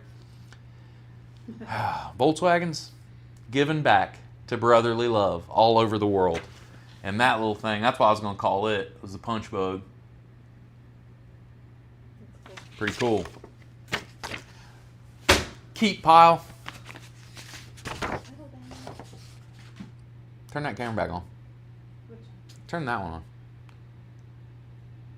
Okay, it's still good. What are you talking about? Look at this atrocity. It says Flakenberry on the side of it. It looks like something I was going to build for a girl I was dating at the time, named Ruthie, that has now moved on with her life, became a big fancy... Oh, I see my name. Yeah, she was going to become a big fancy TV show producer back here. But back when she was just a nice little blonde girl, before she turned into this sassy thing she is now. This is what I was going to do for her. I was going to make her something that would absolutely embarrass her every time she walked outside. And I would have drove it. Hideous. You know which pile that's going in? I'm going to softly set it in the hideous pile.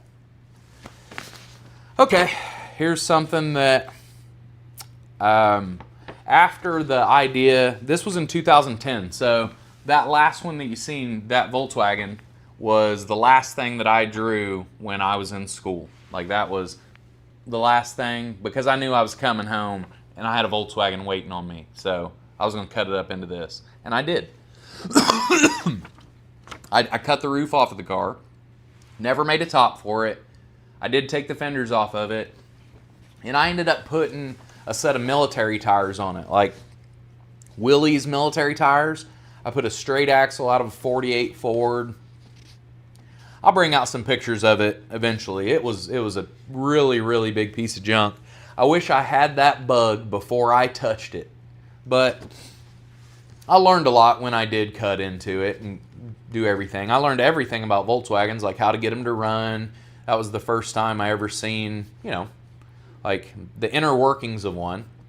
And the cool thing about the bug was, I mean, now it's pretty simple to work on, but back then everyone would say, they're just like working on a lawnmower. And I'm like, well, guys, my grass is 4 foot tall. I'm not the lawnmower mechanic. This is not a good car for me.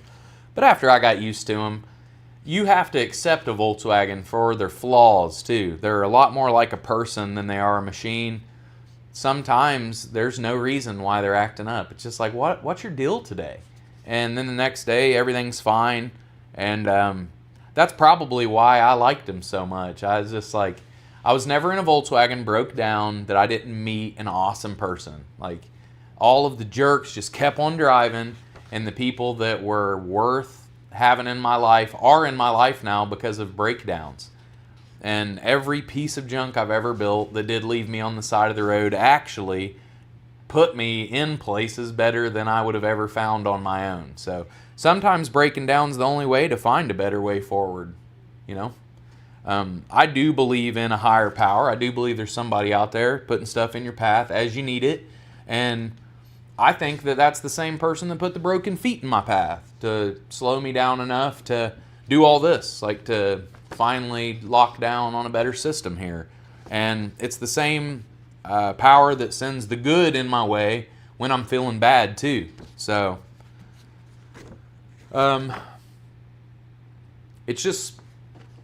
it's good to move through your life, meet people, and then no matter how long they're in your life, a lot of them are now gone. I've carried the caskets for a lot of these guys that have helped me out. And I'm just going to keep living on and trying to do them proud. I don't know. Like, I don't know why, but my friend Walter Girth, his face is just coming to my head right now. And I'm thinking about Walter a lot. And just right now, I'm just going to take the time to this episode's for him. Like, I love Walter. He's probably the only guy I've ever showed these to. Really. So, Walter really liked this one. This is one that once we got home, I had drew this, and I had this hanging on my shop wall until just last year. And this was something that Walter always told me that he was going to help me with. And Walter's another guy I ran across on a bad day. So, you never know where your friends are going to show up from. But me and Walter were looking. I was 20 years old when I drew this. And this was going to be a straight six powered, handmade Woody called Supporting Wood. I really liked this one. This is something I could see building with Jimmy or something one day. I could definitely see it. I had a wild fascination with sedans, obviously. A lot of people were building sedans back then. Even Gas Monkey Garage, before they really blew up, it was like a monkey head with a fez hat on it or something like that on the back of a sedan. And I really liked it even before they popped and did anything. When I was a senior in high school, they started showing up on MySpace. But yeah, that little Woody right there is something that I was going to do out of all like old barn wood. My dad is really big into barn wood and stuff, so I thought I could just like hook up to one of these old sheds somewhere with a chain, pull it down, grab every part and piece I could, come home, make sides, stack it up, and start building a car. But I just never did. Woodwork is really not my strong suit. I'm getting better at it the more I'm having to do. But it's really just not something I'm overly interested in. And I figured that the day I build this, I'll probably have to build more. I can see someone wanting to buy this and then me wanting another one. And right now I really don't want to do that. So who knows? I might build this on a smaller scale. I could scale this down and have Jimmy a go-kart or something really cool. If he ever shows an interest in woodwork, that's a project that'll be sitting here waiting. Volkswagens, baby! Look at that one. Yeah, Frankenbeetle. All right, now this one right here, I drew this in 2011, it says. Okay, and I want to tell you what else I was doing in 2011 to draw this. I had bought my first house, the one we're sitting in right now. And I drew, this is the first car I ever drew inside of this home. I drew it right where Ruthie's sitting. So like I was in the middle of this room and I drew this one. And I was drawing it looking out the front door at a green Volkswagen Beetle shell that I had bought from the mailman. I bought it from Floyd Kane. And me and Ruthie had this Volkswagen. I'll share that picture with you when I find it next week. But we had this Volkswagen chop-topped on our back porch for, I don't know, first probably year we lived here. Me and her were chopping the top on this bug in the back, and I was going to build a drag car. I wanted to build a Volkswagen Altered, and that was what I ended up thinking was going to be a Volkswagen Altered. And what's wild is I did build a Volkswagen Altered, the 6-cylinder. Look how much difference the style changed from 2011 till probably 2000 and I don't know, around 20, so almost 10 years later.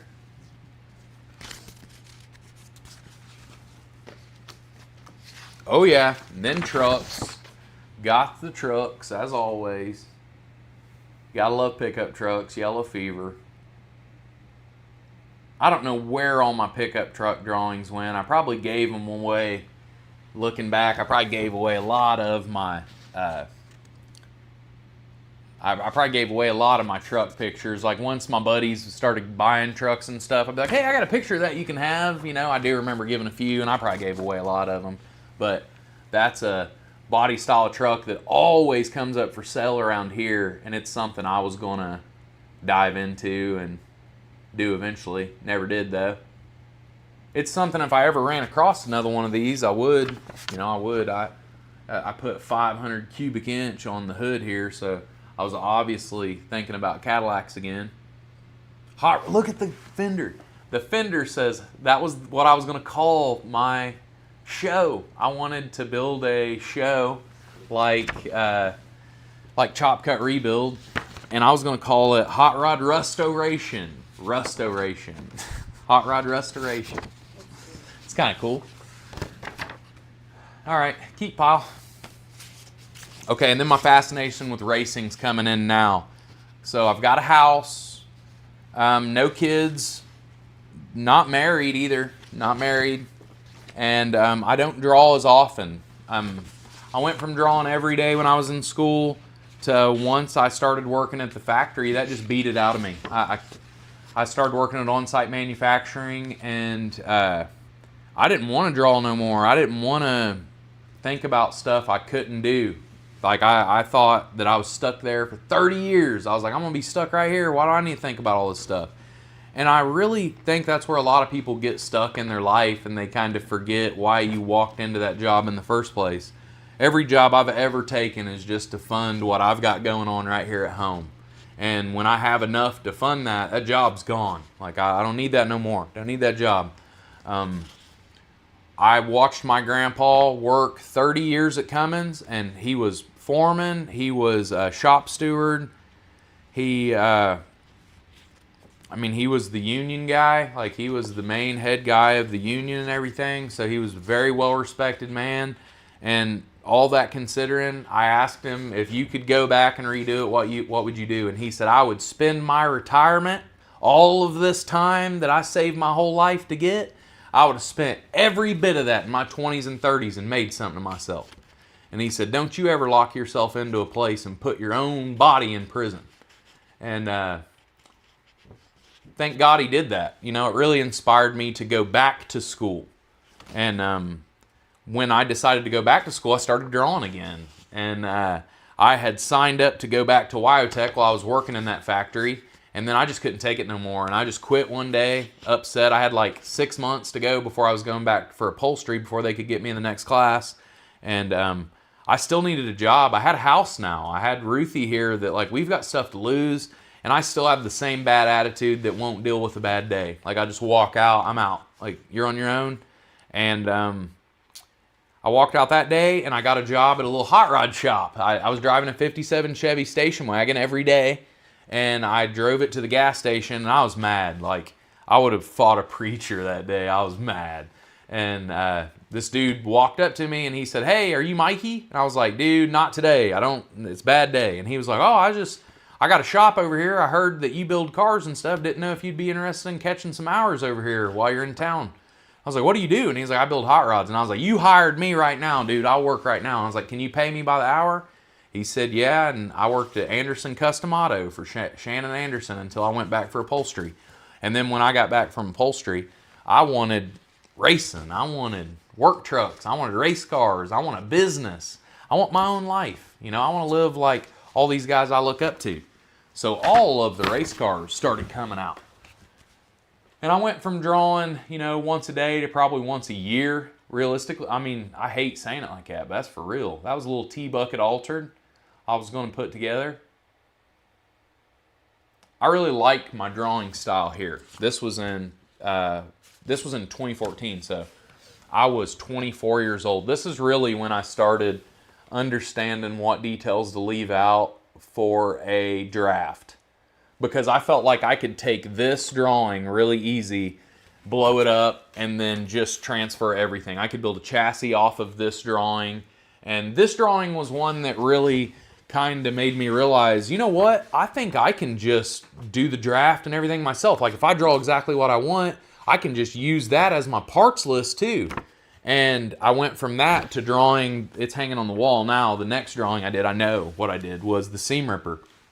I drew the seam ripper with Keith Blanton in the shop, in the upholstery shop.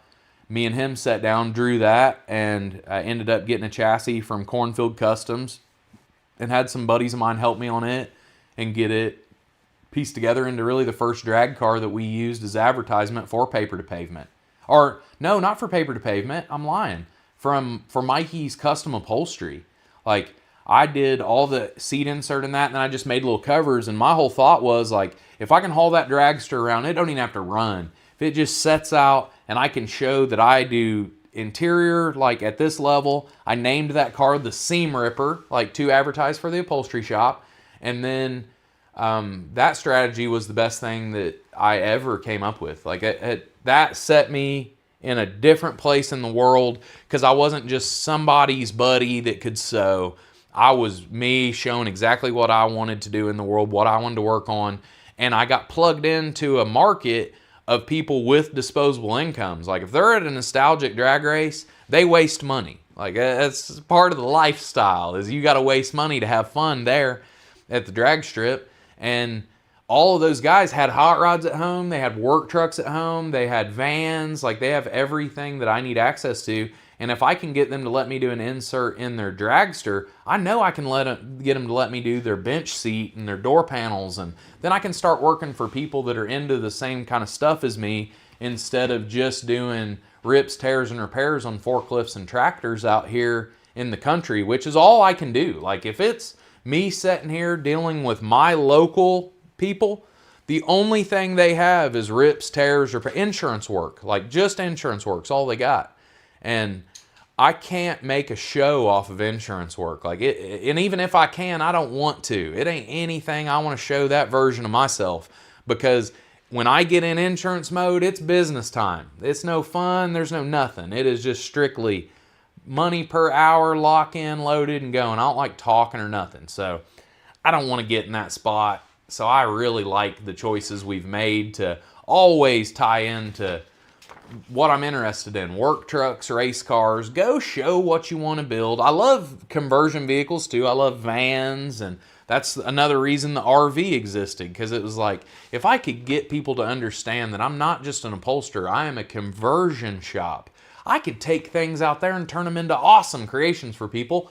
And the RV was almost a thing to put on my resume in case anyone else wanted an RV start built. Because I would love to build someone else an RV and then them finish it out the way they want to. Like, them finish out the sides the way they want to, then paint it and everything, but like structurally build an RV. Like, that's the kind of things I really like to do.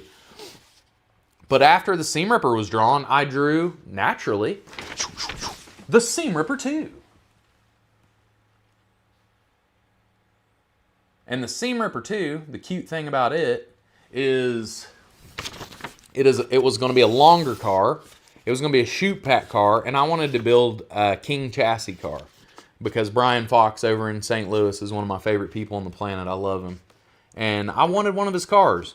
But I was also 380 pounds.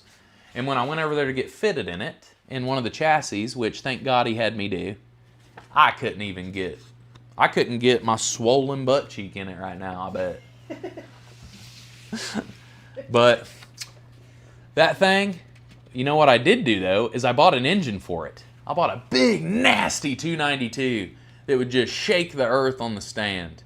And I ended up building a 6-cylinder around it. So the thing I drew right after this is the 6-cylinder drawing that's hanging on the wall out there. And at that point, when I drew the 6-cylinder and I brought it into existence, that was the first time really on my own I was like, I think I can do this. Like, I've already painted cars in the past. I know I can paint. It just takes a lot of time, and I have to commit like a month or 2 months of my shop to only be for that. And that's hard. That's really hard for me to do because I have so much stuff hanging up, and I use it as storage. I use it as an upholstery shop. I use it to film in. So it's really, really hard for me to get my shop set up as a paint booth and keep it that way for a month or two.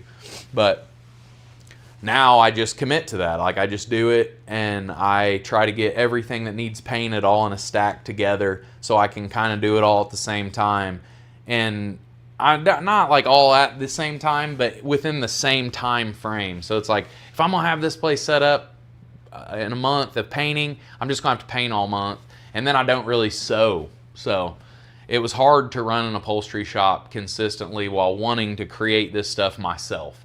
And after Paper to Pavement came to life, because of just being stuck out here, like, we were here for about 3 weeks on lockdown, and I had realized, like, guys, if we don't do something, I'm just going to go crazy. Like, I don't even have stuff to sell. All I have is a big pile of parts to build a Hot Wheels car. I was going to build the Nash.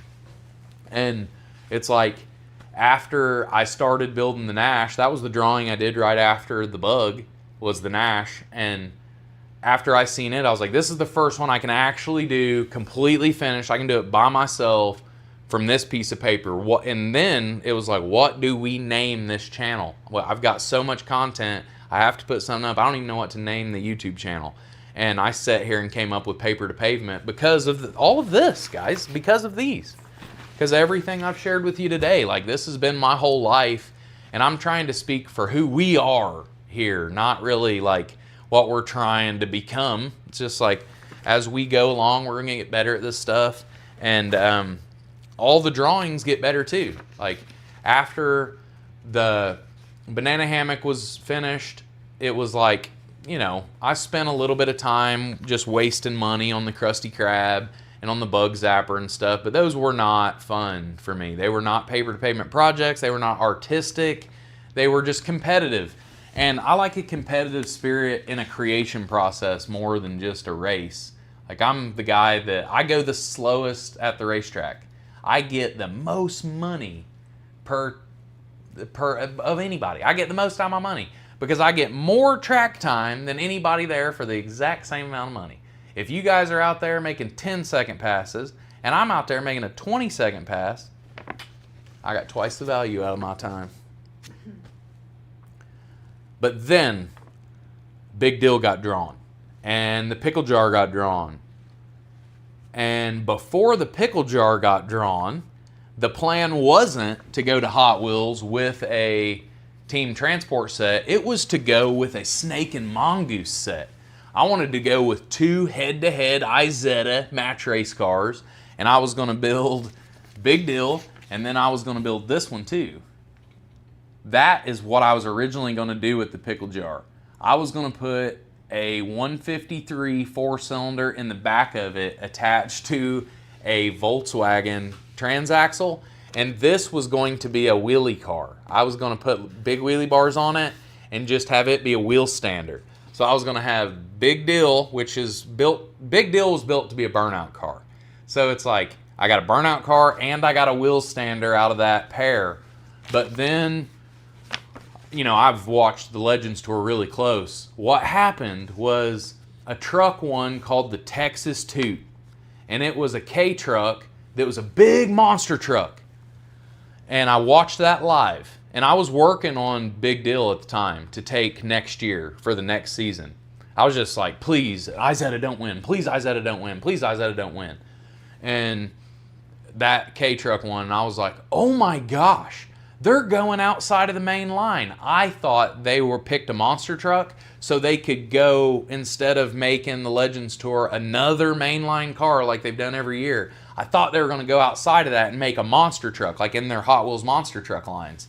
And when I seen that, I went, dude, if they're willing to go outside of the main line, I don't want to waste my time with this crap. I want to do what I like the most, the super rigs and the team transports. I like having the hauler and the race car. Like, I want to do the whole set. And then the pickle jar was born.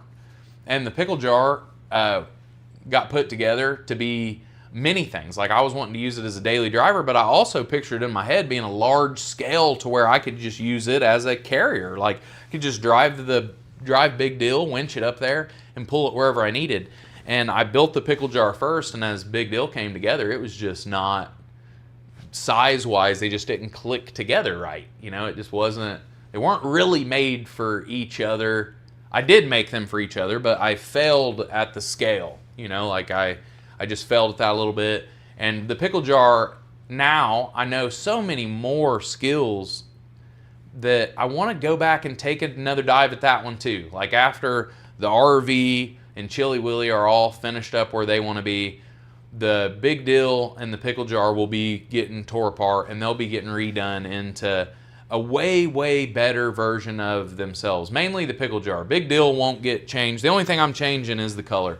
Like, I'm changing the color, and I'm going to my original names on the car. I came up with that roller coaster racing thing for Hot Wheels. Like, I was trying to aesthetically please them, and I was trying to keep it simple enough. I'll just let you guys know now since it didn't work. But the plan was, they make 2 color variations of those cars. Like, every year they make that car in 2 color variations. So I wanted to show up with the green, have it like it was, and then if it won, when it won, I knew it was going to win. When it won, whatever the second variation of the color was, I was going to paint the pickle jar, because it wasn't even finished body worked. I was going to paint it, and I was going to paint Big Deal to match the second variation of the car that first year it got released. That way, when I came back to the Hot Wheels show with it, it's like, oh, he's got them in both styles. They've made both styles. But really, it was just going to be my way of trying to work with Hot Wheels a little more, you know. But it didn't work out that way, but it worked out this way, which is cool. because now I know the car. I know every nut and bolt. I know everything about them. And I know that they're not interested in them enough to make them a full finished rig. So I don't have to paint them green again. I don't have to do them in the way they want. I can put them exactly the way I wanted them, which was more of like a darker honey walnut gold color is what I wanted. I wanted them to be more in the brownish gold family of colors. And that's what they will be when we get them finished up. We're all the way up to 2020 now on our drawings. This is one of my dream cars. I know I'll never own it, but they started making these cars in fiberglass, and I always thought I might get lucky enough to talk somebody into letting me piece one together for them. Or if they got it at a certain point, I could get it there for them too. And that is a Porsche 356A Coupe. That is, come on now. When we get talking about like favorite cars, like what favorite cars are, I'm come on. Everybody's like, I want a Ferrari, I want a Porsche, you know. I want a Porsche too. But I want that Porsche, and I want that Porsche in fiberglass. I don't even want a real one. I want a lightweight drag car is what I would really like to have. And I wanted to do this one with turn signals and everything. This was my plan at the time. I thought if I just sold the banana hammock and pretty much hit the lottery, I would just build that. Looking back, this car right here, oh, this is gonna taste really bad saying. These words are gonna be awful coming out of my mouth. I could have built this car for what I got in the Krusty Krab. That Krusty Krab, like when I put all that money, all that effort into a Volkswagen drag car, if I would have took that same time, effort, money, I'd have had that car. And I'm going to have to accept that that's probably the only chance I would have had to do it. Okay, I'm about to show you guys something you're going to judge me for, because this is lately. This is my lately stuff. I've got down to the last car that I have back there. I've drawn it in about 50 different ways. And it is one that some of you that have been around a long time are definitely going to recognize. And I've been asked about it 100 times. Are you ever going to finish that thing? Are you ever going to do anything? I am talking about this guy right here. My Crosley. So I was going, I can't even say I was going. I was building this Crosley truck, and it was getting powered by a Goldwing. And when I sat down and drew this originally, and I drew, you know, like all this stuff, was to use a scale because I told Ruthie that I needed a work truck. Like I needed something I could use, that I could drive around and everyone would see me driving and know, oh my gosh, that's Mikey. And I could advertise what I wanted to do here. And I just wanted to build something crazy that would stand out in a crowd. I did, and it just ended up being so long. Like, it's not going to have reverse. I know it's not going to have reverse, but I pictured this as a very, very little rig. Like, I just pictured it as something little tiny. And once I got a Goldwing and I built the chassis that body had to set on, it was bigger than, I mean, it was as long a wheelbase as Ruthie's Tahoe. And you know it's not going to ride and drive and stuff like that. So I actually bailed on this idea and went with the pickle jar instead. I have a pile of Crosley pictures I'll go through as soon as I answer some of these questions here. Motorhead took off. See ya.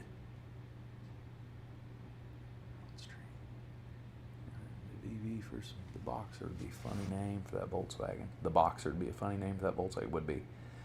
I am from Whitby, Ontario, in Canada. My dream build is a Harley-Davidson powered Pro Street Citroen 2CV, or CV2. Citroen CV2. The Ugly Duckling. Ha ha! Is that the name? Nord from North, yeah. Oh. The Ugly Duckling is what he wants to call it. His name's Nord from North. That's a fun name. That's awesome. That's an awesome rig, dude. Draw that down and send that to me. Draw it, dude. I don't care if you're even good at drawing. Sketch it down. I like that. That'd be awesome. Okay. Bill Jackal, will you be at any shows in the Indiana or Chicago area anytime soon? Probably not, man. I'm going to be sticking right here at home. I'm going to be figuring this out while I get all this debt paid off that I'm in right now. And I'm going to be going to, what was it, June 14th? Was it June 14th? It was June 14th in Louisville. I'm pretty sure it's June 14th, but June 14th in Louisville, Kentucky. I don't know the exact address or anything. You'll have to look that up yourself. But Hot Wheels Legends Tour is there in Louisville, right here at home. And I'm going to be there with the bus, Chili Willy, and the RV is the plan right now. As long as nothing goes wrong, I'll be there. And we're after that, it's going to be kind of whatever I get paid to feature at. I'm not interested really in going and just showing anymore. If we get good locations where I can set up and advertise for the channel, I'm all for it. But here lately, man, we go to these local shows and they shove us in between two cars that we can't even record or video at. And so many car shows play music, so I can't live stream there or anything. It really makes it hard to do work at. So I'm going to avoid some of those, but we are setting the property up here for open houses that I'll be doing once a month or so, once we get some t-shirts and everything to have you guys come in and start looking at. And I want to start opening up this place as a venue, like Mikey's Acre of Earth. That show is going to really be diving into all of the edited stuff that we do here. And then the live show is going to be where I sit down and just talk to you guys with it. And within that Mikey's Acre of Earth, I want to take care of all that kind of stuff too. Like meeting you guys, hanging out, the car show atmosphere type of stuff. I'd really rather do that on the Mikey's Acre of Earth shows. That way when you guys come out here, it's all being recorded for the show. Like anyone that comes, visits us in person, drives their car out, will almost get a feature on an episode in the future. And hopefully we get enough of that where I can almost put a bank of it, and then we have a car to pull from every week on the live show and on the edited show. So we can, I want that community. Stacy David on Gears has the "What are you working on?" And I've won that before. I got the Seam Ripper on there one time, and it was cooler than anything I'd ever done. You know, like just getting to see my car on someone else's show was like the best feeling ever. So I want that for everybody that watches me too. Like if you've got something that fits into the atmosphere here, I want it flying around, man. I want everybody to see it too. David Colser. Oh yeah, Mr. Ba. I swear it sounds like a backfire. I'm reading it as ba. You know, I don't know. It's hard sometimes. He's number one with the crown though, so Hey, that's well, royalty there here on the acre. We love him though. He's a true acre of earthling. Don't some Goldwings come with reverse? Yeah, they do. And that was something that I could have done, but it was like a gear-driven reverse. I haven't thought about that project in a while, but I did have a plan for putting reverse on it, but it was going to be so much weight that I was highly suggested against it. It was I can't remember if they said it was electric reverse. I cannot remember, but I went up to Thornton's in Madison. In Madison, Indiana. It's like a motorcycle dealership. They sell used motorcycles. And they might sell new ones too, but I only have dealt with used stuff. But I went in there and seeing like what could I do to my Goldwing to get it like the trikes. Because I'd seen a lot of Goldwing trikes that had reverse. And I didn't know if I had to go to a trike rear end to do that. I didn't, but they highly suggested I didn't if it was going to weigh as much as it was. And it was big, man. Like that little thing turned out just big. But I thought about like 100 other different things to do with all that pile of Crosley parts, and I'll just digest right here through them with you. I was going to do a Sega car, and I was going to put that 153 in it. I still have all of the Sega parts to build this car. Like, I have the engine, the transmission, I have a rear end, I have wheels, I have tires. I just cut that body up and started turning it into that three-wheel rig already. Like I started already doing that. And then I also thought about doing this, and I was going to put a Volkswagen engine in the rear, and then I was going to do like a little you know, canopy style. This, again, I wanted something I could just pop wheelies with, is what I was going for. My driver position on this was at, can you move to this camera, baby? My driver position was actually going to be in here. Like, I planned on setting like here, and then my feet going up here, and that just being like a dragster rail inside of it, but with a Volkswagen engine in the rear was the plan. Didn't work. And see, this is me most of the time, though. Like, am I on this one? Yeah, napkins. See, this is me most of the time. Is napkins, and like if I get something in my head, I'm like, I gotta get this out of my head. And I thought about this as a chassis option too for this thing. I was going to do rear seating position, side engine, mounted reverse to a front wheel drive. Go to this one. I was going to go to a front axle off of a four-wheel drive, narrowed down so it would have steering, and I was going to do a front-wheel drive burnout car with that Crosley as well. And I drew it a few times. Like, I was really seriously considering building this chassis like that. I like apple fritters. Yeah, that's what I was going to name it too. I was going to name it the Apple Fritter. So I was going to do pretty much this, but instead of that, I was going to make it front wheel drive. So imagine if you just took this wheel and moved it up here, and took this, moved it back here, and then had that engine setting sideways, and I was going to do a cutout in the door, so all the exhaust and then a big scoop was going to come out of the window on the one side like it was riding shotgun, and then I was going to call that the Apple Fritter, and the Apple Fritter was going to be riding on the back of the frying pan. And that was going to be a team transport set to match the pickle jar stuff too. So it was going to be the frying pan and the apple fritter was what I was going to do. And then that was going to go up on the back of it, however, you know, like that.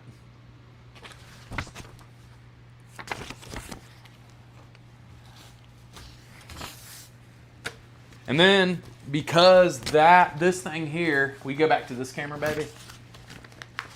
Because this thing was like such a failure, I still want this. Like, I still want this.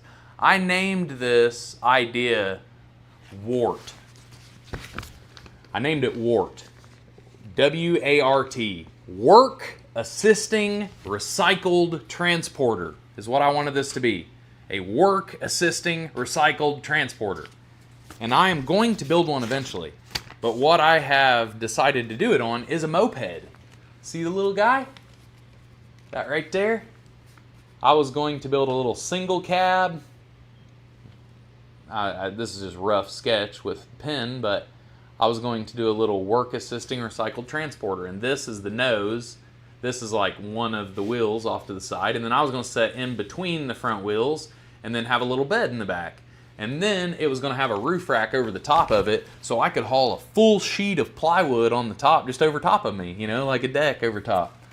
And that's, I have a Yamaha Zuma out there that's been all stripped down and was given to me by my buddy Mitch from the racetrack. And I have rebuilt the engine in it. I've put a ton of money into it. And I think I'm going to build it into a little truck or something like that eventually. Even if it's just so Jimmy's got something to move all of the rakes and stuff around with. We've only got one more drawing, and it's the one that I drew after I got back from the loss in California last fall. One of the followers here gave me an idea for a name, and I started drawing it. It would be a good match race car for Chili Willy, and it's called the Isetta. I started drawing the idea I've got for it together, and this is something that I would really, really like to have on the members only build. This is what I'm really hoping to start the members only build with. That way I can really have something to travel around with Chili Willy and put on a show. Instead of just doing fun runs, I can be sure that Ruthie could drive Chili Willy. You know, like I don't really like Jeeps that much, and Jeeps are really a big part of her family. So that's the reason, you know, we really wanted a Jeep in our family, because her dad always had one, so I wanted her to have one. And the Chili Willy will be good for her to get in and move around. I'm really hoping that she gets it. I know it's wild, it's crazy, but it's all like, as soon as you let off the throttle, it stops. Like a snowmobile is actually pretty cool the way the drive lines and everything work on them. And your brakes break the drive line. So it's not like it's going to go 200 miles an hour or anything. Like if these go 40, it's going to be fast because we're doing 40 in the backyard, like right in the backyard in a 100-foot stretch. So if I could get in this little guy, or even make it to where maybe Jimmy could drive this one, I could drive Chili Willy, something, then we could put on a show everywhere we went and actually have something where people would pay to say, hey, we've got a back spot here on the back side of the racetrack. Would you put on a little show back here? And then maybe we can get paid to show up with stuff. And this is really what I want to be the first project on the members only, you know, like the build series that we'll eventually get to there. Here in a month or two, once I get figured out how to record live out in the shop with better cameras. So these are like 1080s, and when I'm trying to get wide shot in the shop, everything goes fuzzy. It's trying to find like me in there, and it just isn't working great. So I need to get some 4K cameras with a zoom option where I can get a bigger spot in the workspace in the shop. And once I get to that, then I'll feel comfortable charging y'all to watch a certain project. Like all these other projects, everything else I still want them to be free for people to come and see. But the new project, whatever the big one is that I'm working on, then I don't have to put a date on it. Like I can get it done in 60 days if enough people want to pay to see it get done in 60 days. But if it's something that we've only got, you know, 10, 15, 20, 30 people that want to tune in and pay $5 a month to watch it, then we'll just piece this thing together, you know, a couple $100 a month. Like, that's fine. I can make that happen. Snowmobiles are cheap, man. Like, that's the reason I like basing all these ideas around it. And another shirt that'll be coming out, and the race team that we've decided to go with is called Chillbilly Racing, is what we decided to go with. Chillbilly. So everybody sees me in the bibs and everything, and I have been given some pointers on how to dress and how to act since I've been going out in public. And to be honest, I want seen as a dumb old hillbilly. I want you to think that. I want you to see me and not think nothing about it. Just like, oh, that's just some dumb redneck coming in here out of nowhere. And then once you see me climbing the bus and see what I do, you're like, who made all that? And it's like, this dumb hillbilly made that, you know? So I'm not at all trying to steer away from who I am as a person, who any of the people I represent are. And if you see me and are uncomfortable in any kind of way, just head the other way, y'all. That's all it takes. I am doing nothing but dressing, acting, and representing exactly like the people that I have had the honor of carrying the caskets for. If anybody looks at me and thinks they're better than me, they would have thought they were better than my Uncle Dave too. They would have thought they were better than my grandpa. They'd have thought they were better than my father-in-law. And they ain't. I know that as well as I know that ain't nobody any better than me in anything that I'm interested in. And it's the same for you all out there. Anything that you're working on, anything that you love, put your heart into it, and it's worth the time. It is. All we are all doing on this planet is just wasting time until we go to wherever it is we are after Earth. So if you're going to waste time, at least try to be nice out there, have some fun, and I appreciate you guys rooting us on and being here. You know, like we've still got 38 people watching. I love y'all for that. I don't have any more car drawings, but I did have 2 more that I do want to show you before we call it quits here.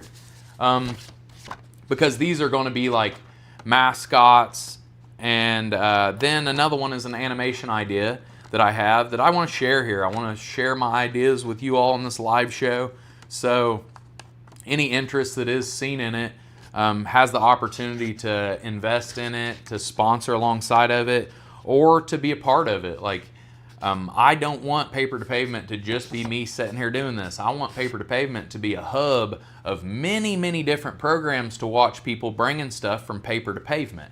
You know, it doesn't have to be cars. It can be sculptures. It can be woodworking. It can be homes. It can be many things. Like, the process is what's the fun. The process.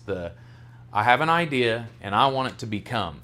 And it doesn't even have to look the same. Like, the before and after, the picture versus what it becomes does not have to be the same.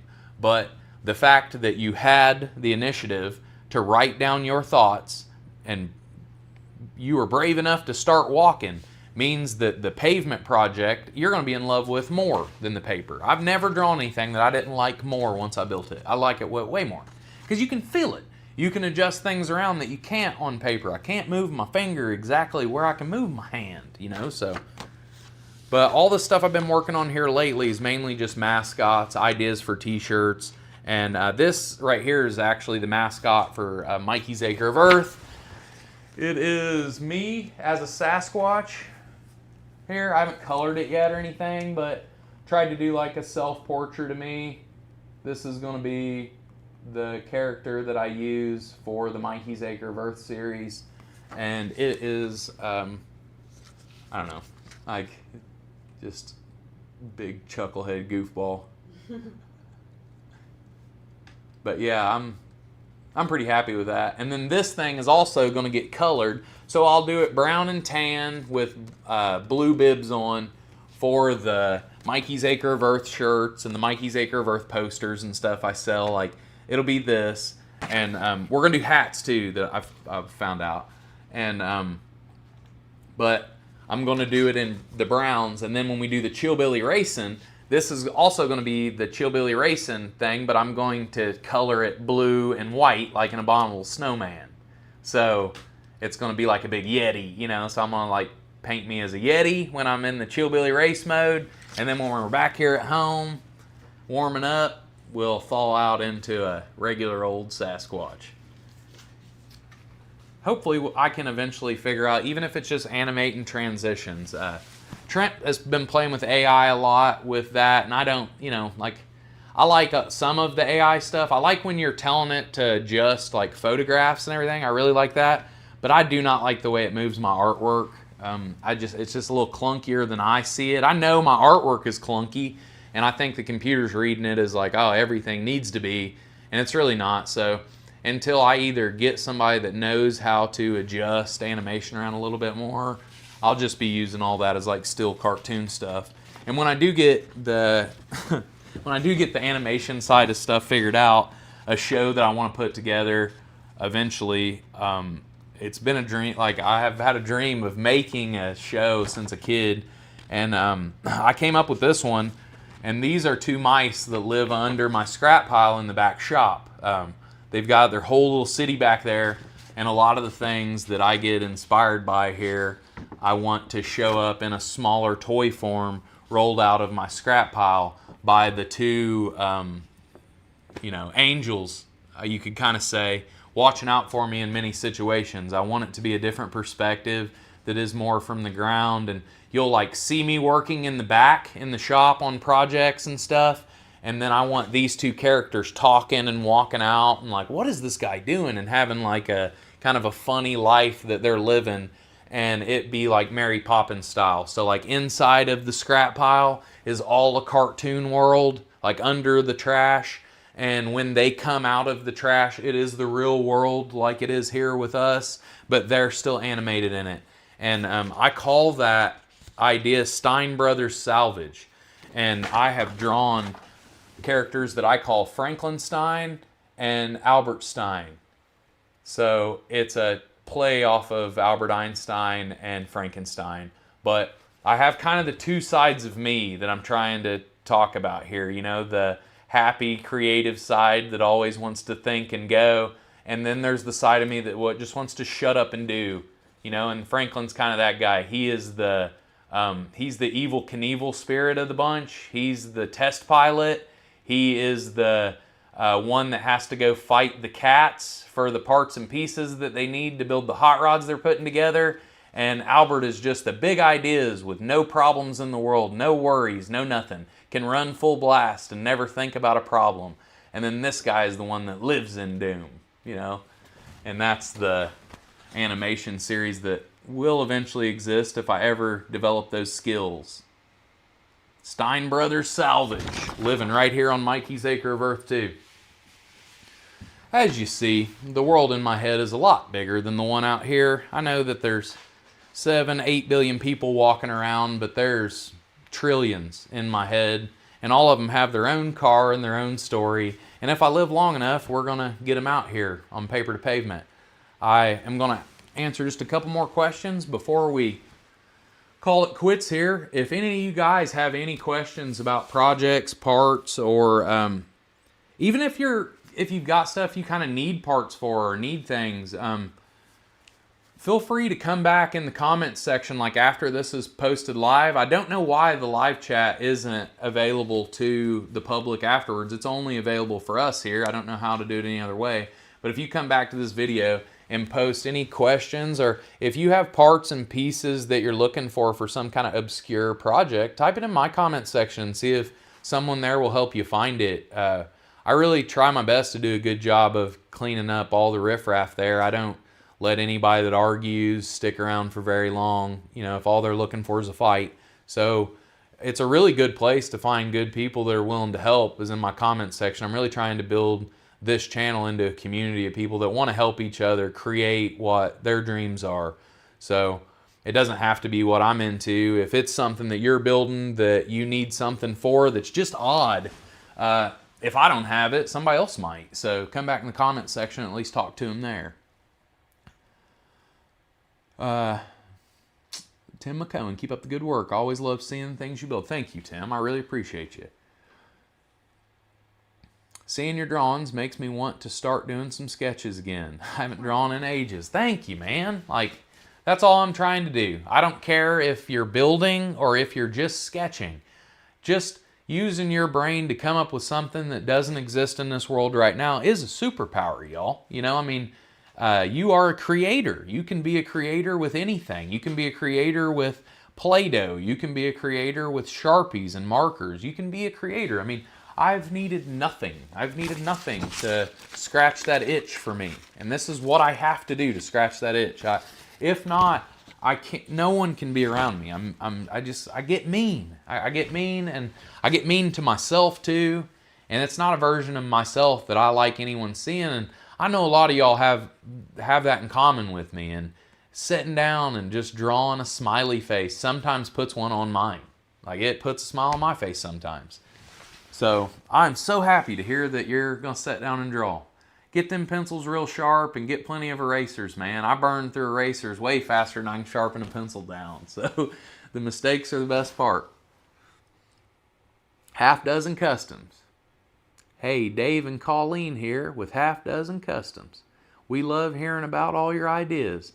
We have a drawing that we have been holding on for years called Project George, from a Nissan Stanza wagon. That sounds cool. That sounds real cool. I love that.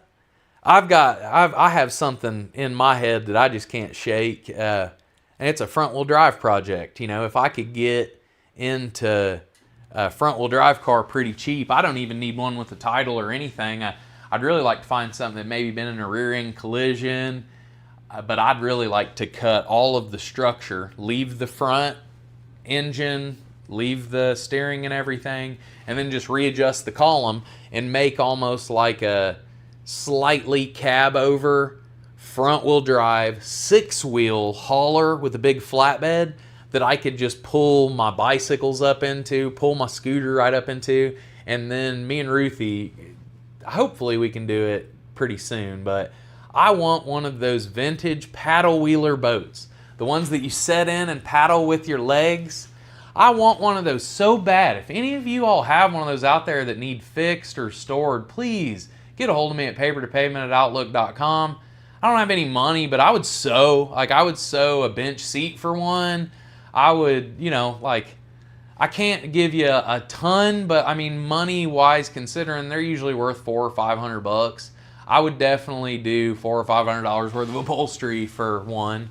And I would record it all too, so like you would have something to show people. It is kind of fun when your interior's done on an episode and you can show your buddies like, hey, look at this, like this is how it was all done. So that's usually pretty fun too to get involved in. And it adds a little bit of value to the whole experience for all of us because I get to record like a trade and it gives me good content to make episodes and stuff with. So if y'all have any kind of paddle wheeler, and it's brand specific too, like I don't just want a paddle boat, unless it's a weird one. I mean, if you got some weird paddle boat I don't know about, sure, but I really want that brand, paddle wheeler. Like I just love those things. They were in like a metal flake, bass boat metal flake, and they had a big hump in the middle of them where the paddle wheel was, and then they had 2 seats on the back, like facing outwards, and almost like a little deck on the front, little deck on the back. And I just see that thing with a big old canopy on it that can then roll in the back of that 6-wheel rig I'm talking about, and that canopy just clip right down so it looks like a big 6-wheel circus hauler. Like that's what I want it to be. But really it's a car with a boat on the back, and that boat can bolt down inside that bed and the kids can jump up, throw their seatbelts on, and we're using it as back seats. So I really want one of those, and that is actually based off more of a modern vehicle. I don't know how big it's going to be. I don't know what kind of sheetment I'm going to use. I have a pile of Crosley stuff. I have a pile of Volkswagen stuff. So it all depended. If I could find like a Volkswagen New Beetle or a Jetta or something like that, I would definitely build it with a Volkswagen Bug, like a big 6-wheel Volkswagen Bug hauler with that boat in the back of it. But we're going to leave all that dreaming for another day. I'll probably be right back here on the couch dreaming with you guys again next Saturday. Sorry I didn't have anything edited together this week. It has been wild having to go to the hospital and stuff. Wasn't expecting it. And they ended up draining. What happened? My You good? finger hit it. Oh. Fingers back here. But my week hasn't been stacked up exactly how I thought it was going to be. And man, that abscess was insane. Like they drained a quart of fluid out of my backside. So I'm sitting here tender for another week or two, but we'll be right back at it. I got a buddy named Brad. He's bringing a 59 Pontiac down that we'll be doing interior in here in the next couple weeks. It'll be living here for a month or two, but I'll be working on it a few hours a week. I don't have a lot of hours to spend on upholstery, but I'm going to try to set it up to where I can get out there for 2 or 3 hours each day and then get it all covered back up before the kids wake up. So I'm going to be recording that. It'll be on the show. I don't know if I'm going to put the upholstery on the Mikey's Acre of Earth show or here on the live show. We're still really figuring out how all this is going to get stacked up, but I'm just so happy to finally have something open to where I touch base with you and talk to y'all, because I really didn't feel good this morning when I woke up, and I feel so much better just sitting here with y'all today. I really appreciate your time, and I am going to love what you do. Keep up the great work. I tell you what, on that comment, we are going to keep up the great work. We're going to keep up the great work, and we are going to keep up the shenanigans here all the time on Mikey's Acre of Earth every Saturday, right here, Paper to Pavement YouTube channel, 10 o'clock in the morning Eastern time, no matter what. I don't care what we got going on. Even if I've got to sit down and sketch drawings with you, we'll do that. Hope to see you next week, everybody. I love you. We start with pencil, paper, chalk, and the floor. Then the dreams drive out the door. Simple stuff, making a statement, coming to life from paper to